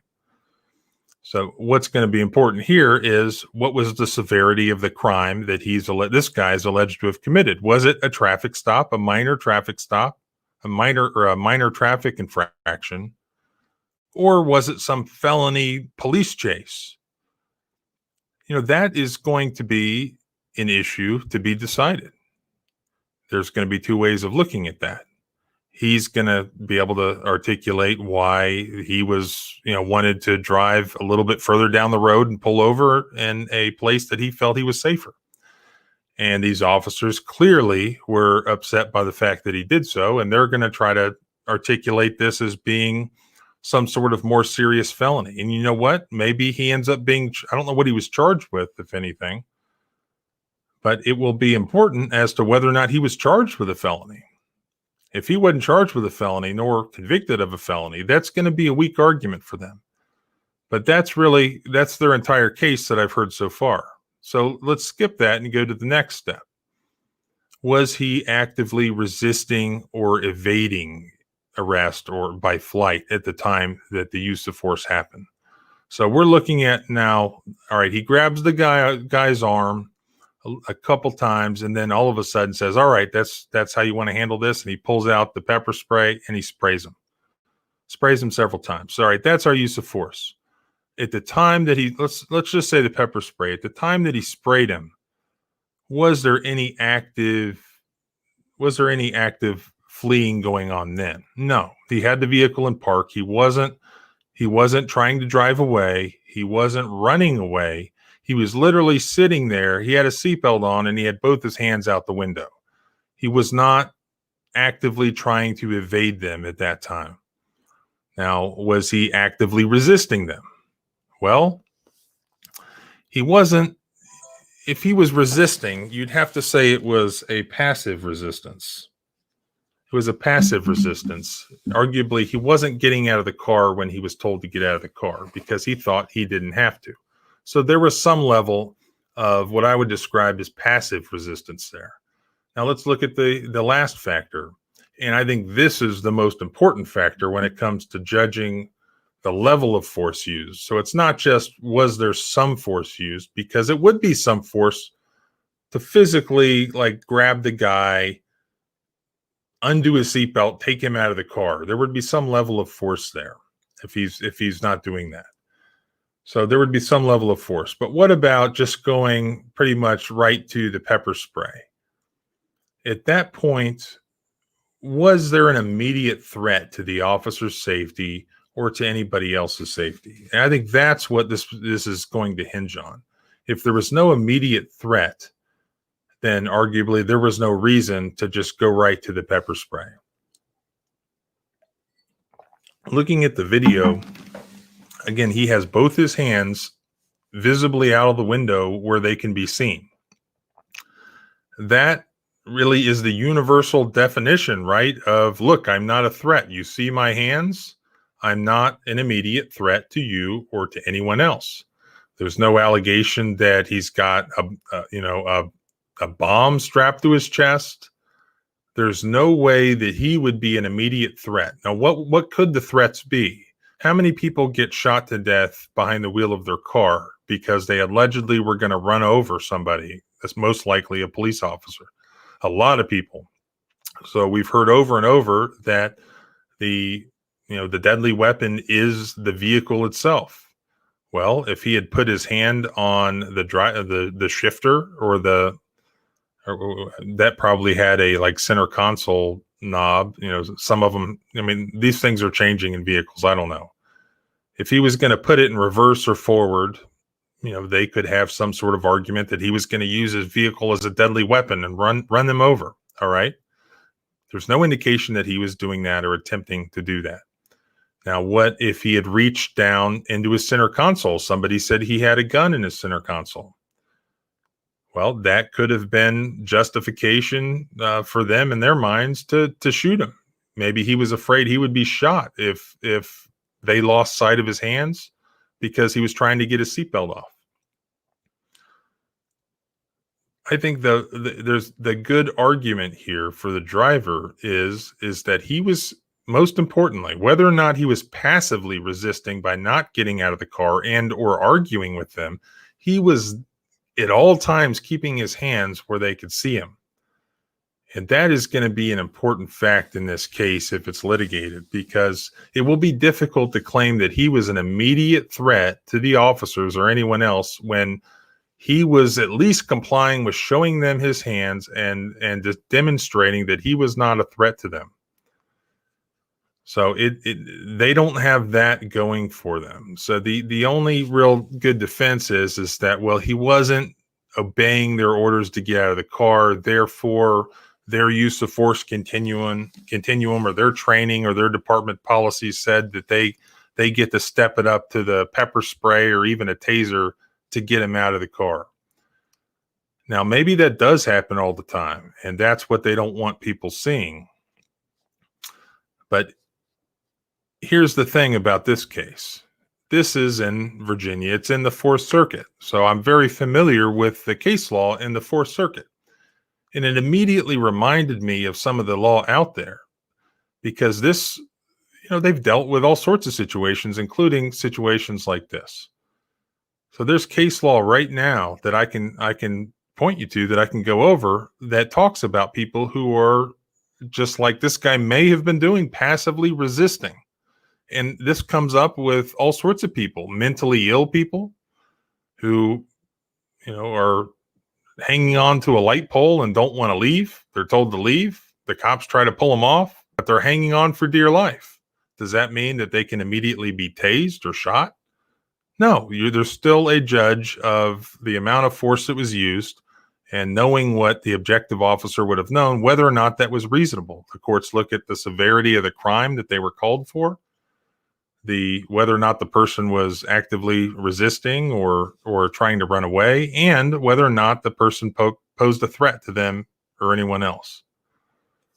So if you look at the case law in the Fourth Circuit, so you look at the Supreme Court first, of course, and then if you're looking at what the federal civil rights laws are, you look at your circuit second.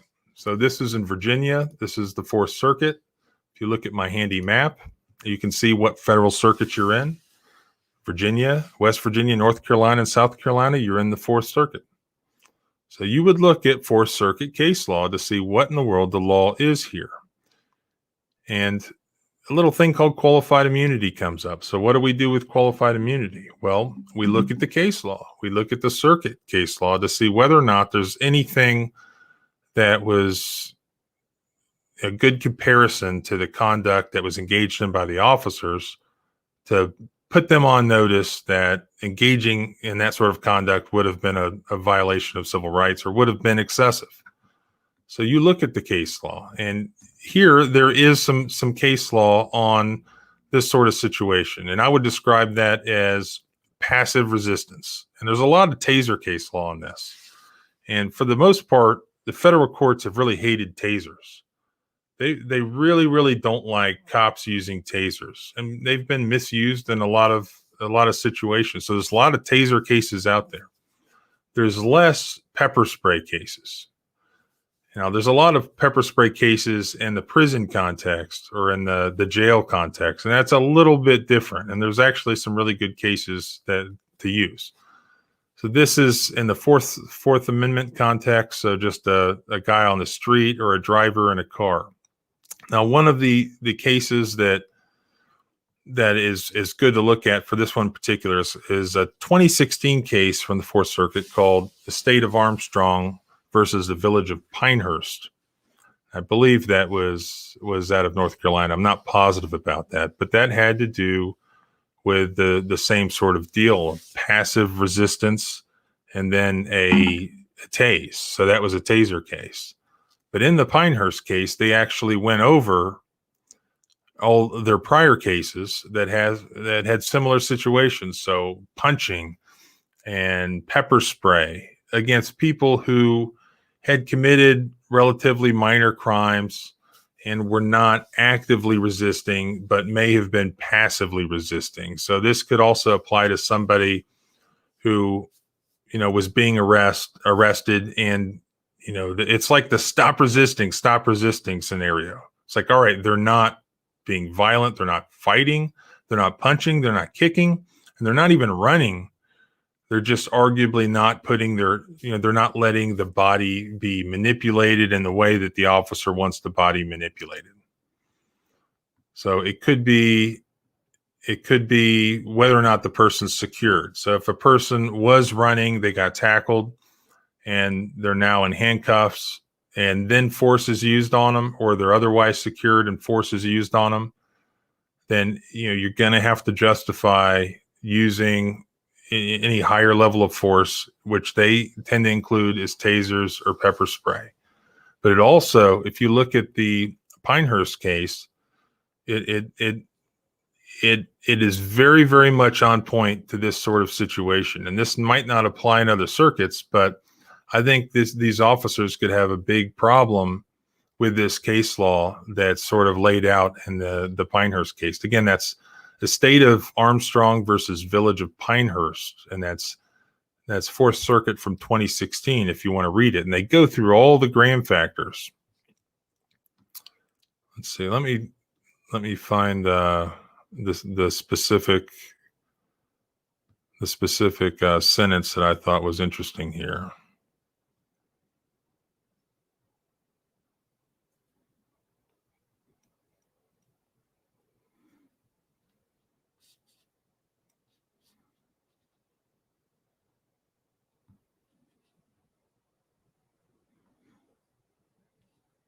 All right. So in that case, and it could come up that the officers thought that he was armed, maybe. All right.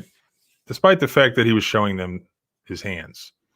And somebody had brought that up. All right. If he's armed, that actually was mentioned by the court in the Pinehurst case. So if the officer had no other reason for actually believing that the subject was armed or had a weapon, other than the fact that he refused to submit by allowing his body to be manipulated in a certain way or to give his hands, then that may not specifically be enough.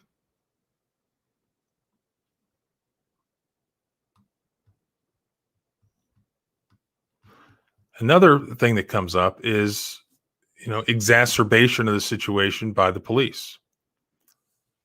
So the police generally there's Fourth Circuit case law on this that I've used before. If the police escalate the situation, if it's just a minor traffic stop and they escalate it into this just violent altercation, that plays a part. So the simple fact that the officer decides to take what should be a simple situation where there's no need for a violent use of force, and then they ratchet that up to the level where you have a violent exchange where somebody might instinctively try to defend themselves. That is relevant, and that comes up. So sometimes people will instinctively pull away, if they get hit or they get struck, and all of that is all of those facts are to be taken into account to what they call the totality of the circumstances.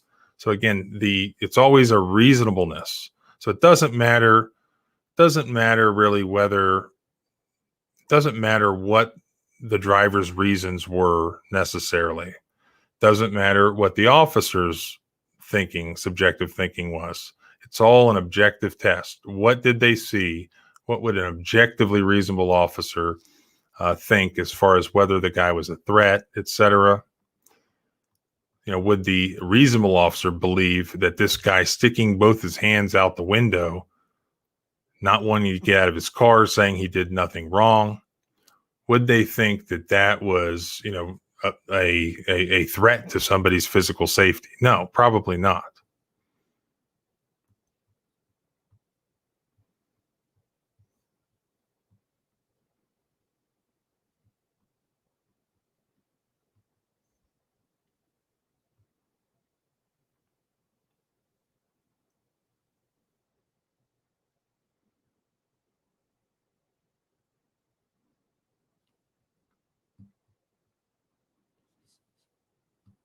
Still looking for the actual sentence that I had here. Again, this has come up a lot with mentally ill subjects who've been tased.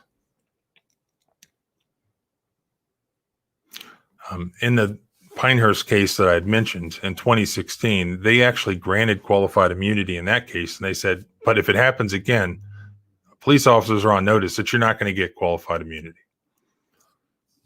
So it's going to be tough to claim that, there's not been any case sufficiently close like this, and I had no idea that this was wrong.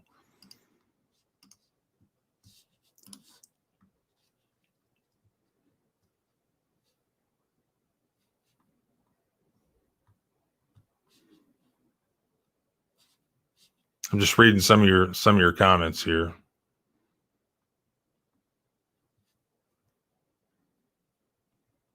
Johnny Smith, when some dude's twisting your arm off, what else would you do? Well, I mean, that's why I'm saying, a lot of cops out there have no idea that there is law out there that says, if you escalate violence unnecessarily as a police officer, there is some justified resistance that they'll allow. And whether that be instinctive reactions or violence in return. It is sort of like a self-defense analysis.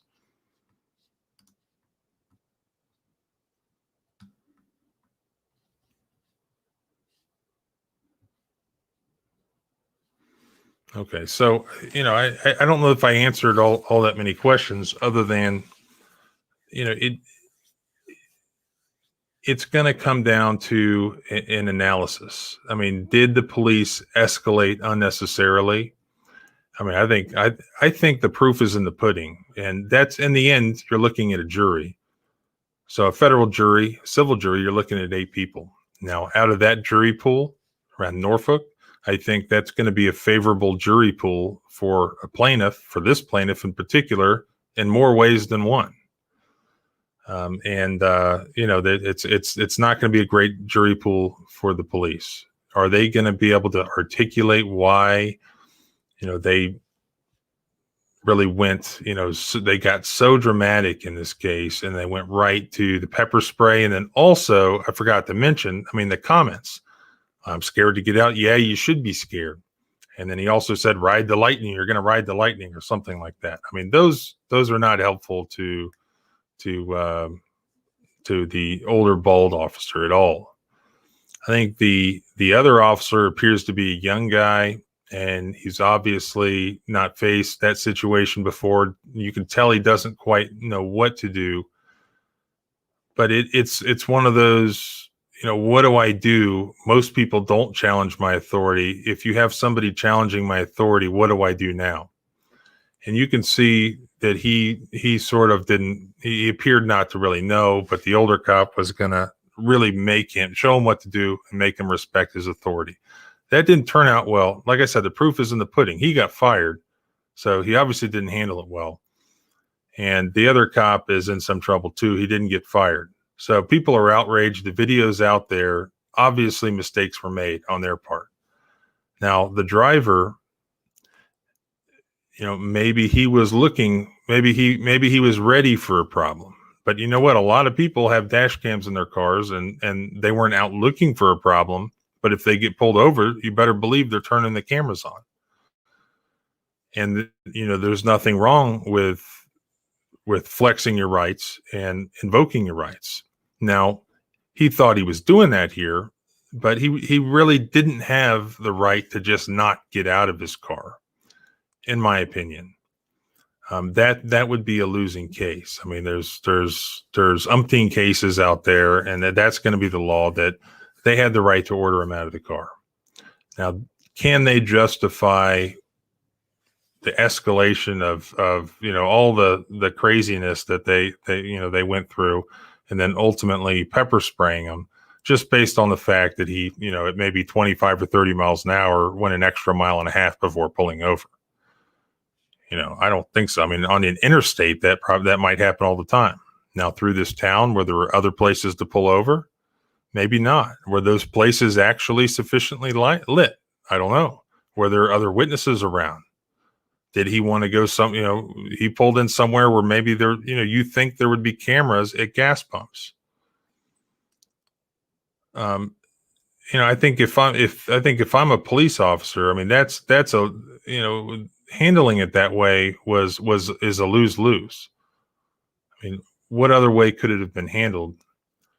Even if the guy had a video and he was looking to get you in trouble, I mean, all you had to do was, I don't know, let him use violence before you engaged in violence. I mean, try to get him out of the car. Well, he grabbed his arm, but really pretty ineffectively. Or wait him out longer. I don't know. I mean, certainly I think it was probably a tough situation to be thrown into, but that is the risk you take when you're going to pull people over and try to run their background checks, see if they have any warrants and all that stuff. That you're the one engaging in that behavior. So you got to be prepared for all sorts of situations. Windsor is a rural town. Yeah, you're going to ride the lightning if you don't comply. Well, a lot of these cases are all, if you're not going to respect my authority, you're going to pay the price for it. And that's kind of, what it looks like here. And I think he sort of said that, like, all right, you want to do it that way. And you get away with that, so often when it's not filmed or there are no witnesses, and you think that that's just what the law is. That, when you tell someone to do something, they do it or else. Fred Johnson, without a camera, you have a disadvantage in fighting cops in court to a high degree as compared as if you film the encounters.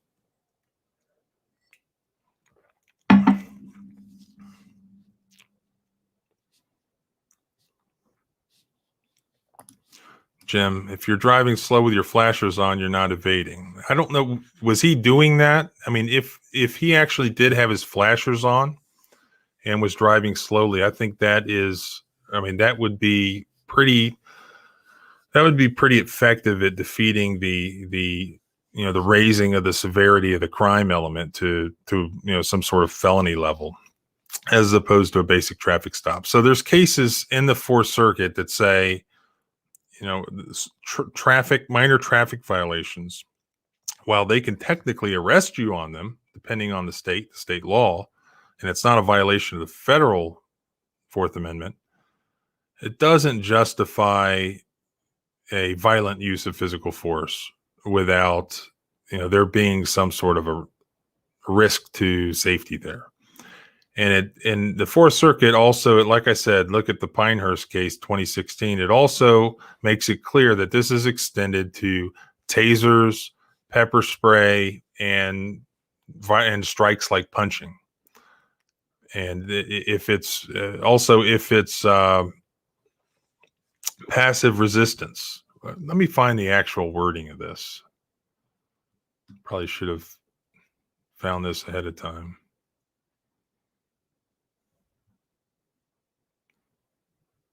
All right. For instance, some of the taser cases, I mean, there's just piles of law in the tasers. It's excessive and unreasonable to use force.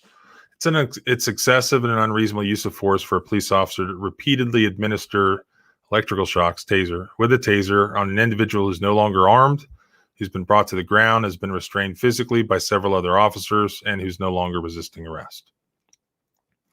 So tasing an arrestee ceased being proportional force when the officer continued to use his taser after the arrestee did not pose a continuing threat to the officer's safety. So that's, I mean, I think the most important element of where you have a taser or you have pepper spray is going to have to be the threat part. You know, is the person a threat to your physical safety? And the biggest thing that popped out to me just watching the video was that both his hands were out the window. I mean, if both his hands are out the window, that's going to be hard to claim that he was a threat. Here's the actual language that I was talking about. And again, Armstrong versus Pinehurst. Let's see. While the questions whether an arrestee has been restrained and is complying with police directives are, of course, relevant to any inquiry into the extent into which the arrestee poses a continuing threat to the officer's safety, they are not dispositive. In other words, we don't care. A rule limiting taser use to situations involving a proportional safety threat does not countenance use in situations where an unrestrained arrestee, though resistant, presents no serious safety threat. And that's exactly this situation. So he's not in custody yet. He's not restrained. And whether or not he is complying with what they're telling him to do and not in handcuffs yet, if he poses no serious safety threat, then they don't want tasers used, and they go on to compare that to pepper spray as well. The court held, as discussed, we have previously held that tasing suspects after they have been secured, see the Myers case and the Bailey case, and that punching or pepper spraying suspects in response to minimal nonviolent resistance, see the Park case, also the Rowland case, and those are all Fourth Circuit cases, that constitutes excessive force. So I'll read that again. As discussed, we have previously held that tasing suspects after they have been secured and that punching or pepper spraying subjects in response to minimal nonviolent resistance constitutes excessive force. So if this guy, the Army lieutenant, is engaging in minimal nonviolent resistance, then pepper spraying him, tasing him, or even punching him constitutes excessive force, really as a matter of law as per the Fourth Circuit. And that seems important here. Is there any argument that he was doing something more than nonviolent resistance? And you can see that what's important when you're fleshing out the law here with somebody who's the subject of a traffic stop or a pedestrian, whatever, somebody who's not a pretrial detainee and not a prisoner, the most important thing here, unless you have a really severe crime, is going to be whether or not there's this immediate threat to somebody's safety. So is the 1.5 mile distance to pull over, especially if he has his hazards on or something, is that going to be enough to really override that case law here in the Fourth Circuit? I don't think so. And that's why I think that this is a case that will settle, and it will settle pretty well, because if it goes to a jury, I think that they lose. And I don't think there's any grant of qualified immunity here, because like I just read, that fits pretty well within the Fourth Circuit case law. And, you know, I looked for any of the other arguments that were out there from the cops, and it seems like the only real argument is that, he didn't pull over quickly enough, and that raises it to a felony under, in our opinion, and therefore we get to do this felony stop. We did the felony stop, and he refused the directives. That's pretty much it, but that still all fits within the Fourth Circuit case law. Unless they can show that there's some reasonable, objectively demonstrable fear that somebody's safety was hanging in the balance, that's really what's necessary. And the lessons are, if you're a cop that doesn't want to, become the subject of a court decision, whether criminal or civil, as a result of excessive force, I think the lesson there is, don't pepper spray or tase somebody or even punch somebody unless they're a threat to your safety or someone else's safety, or you caught Ted Bundy or just someone that's just otherwise known to be dangerous enough that you need to up the level of force at that point. Everything's a balancing test depending on the totality of the circumstances of every case, but it's pretty clear what the facts are here because we've got video, we got body cam, and also the video from inside the car. And my opinion is that the facts, while they don't show a civil rights violation as far as, the stop itself or even asking him to get out of the car, the pepper spraying and the manner in which it occurred, I think that's enough to show a excessive force civil rights violation. And that's why I think they fired the cop who did the pepper spraying, and why they'll also have a decent settlement that pays out here in the ensuing civil case.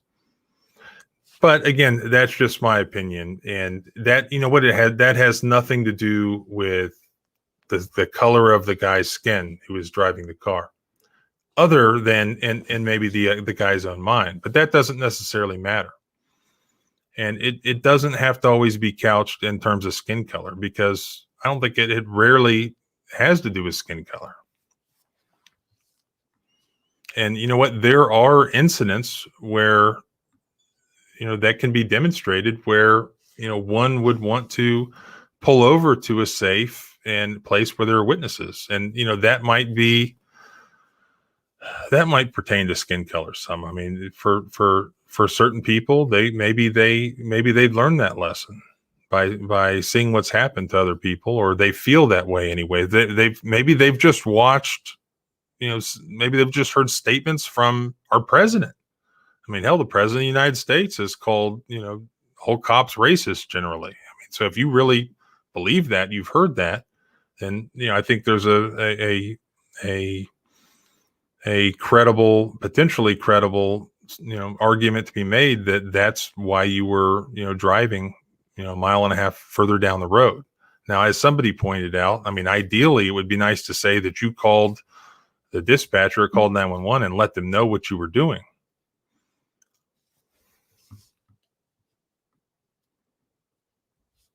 All right. Well, that's my opinion on that case. And then that's what I think, the first part of what I got into. That's what I think's important that in the Constitution that we're completely missing. And it's not from me. That's from a speech that I heard this weekend and really enjoyed, Robert George. But it really is something that we have to focus on and make sure that we teach kids about and other Americans. It's that we don't have to obsess about the Supreme Court and worry about them enforcing our civil rights, which, probably they're not going to do. We need to understand the fact that our civil rights, really our main civil rights, are the structure of our Constitution, the principles of limited power and the division of power. And the whole idea is just to spread it around and to keep prevent the power accumulating in the hands of any one person like it's really done. And in so doing, we also, as the people, which is the point of a republic, we retain a voice because we have representatives, not just on the state level, but the federal level. And all legislation is coming through our representatives. And that, I think somebody said this weekend that the most important word in the entire Constitution is that first word. I think that was Dr. George. You know, the first word of the first article, the first sentence, the first paragraph. All legislative power shall be held by Congress. And that's all. That's not some, that's not a little bit, that's not most, that's all. The Constitution doesn't give any of it to Joe Biden, doesn't give any of it to the ATF, doesn't give any of it to the FBI. And how far astray have we gotten to that? Our state constitutions generally all read the same way. Our state constitution in West Virginia has an express separation of powers, pretty much quotes the founding fathers. I mean, it's great language, but it's completely ignored by politicians and by the judiciary who have been expanding their own powers. So I appreciate you watching. Hell, it's been 2 hours and 10 minutes, and it's about that time. So I'll see you again on Wednesday at 6:30 p.m. I'd like to get into a little of what's happening with gun control legislation and where we're headed from here. So I'll see you then. Appreciate it. Thank you for watching. Go to civilrightslawyer.com and see some of the recent things that I've been posting about. I also am getting ready to file a really, really interesting, big, huge case that you will want to follow. And it has to do with one of the most interesting and popular videos that I've posted on YouTube. So stay tuned here in the next couple of days because it's outrageous. It's a police case and it's absolutely outrageous. You've never heard anything about it up until now. It's been a complete secret, but it's coming out soon and it's going to be an absolute bombshell, or it should be, or else what are we doing here? So until then, I'll see you next time.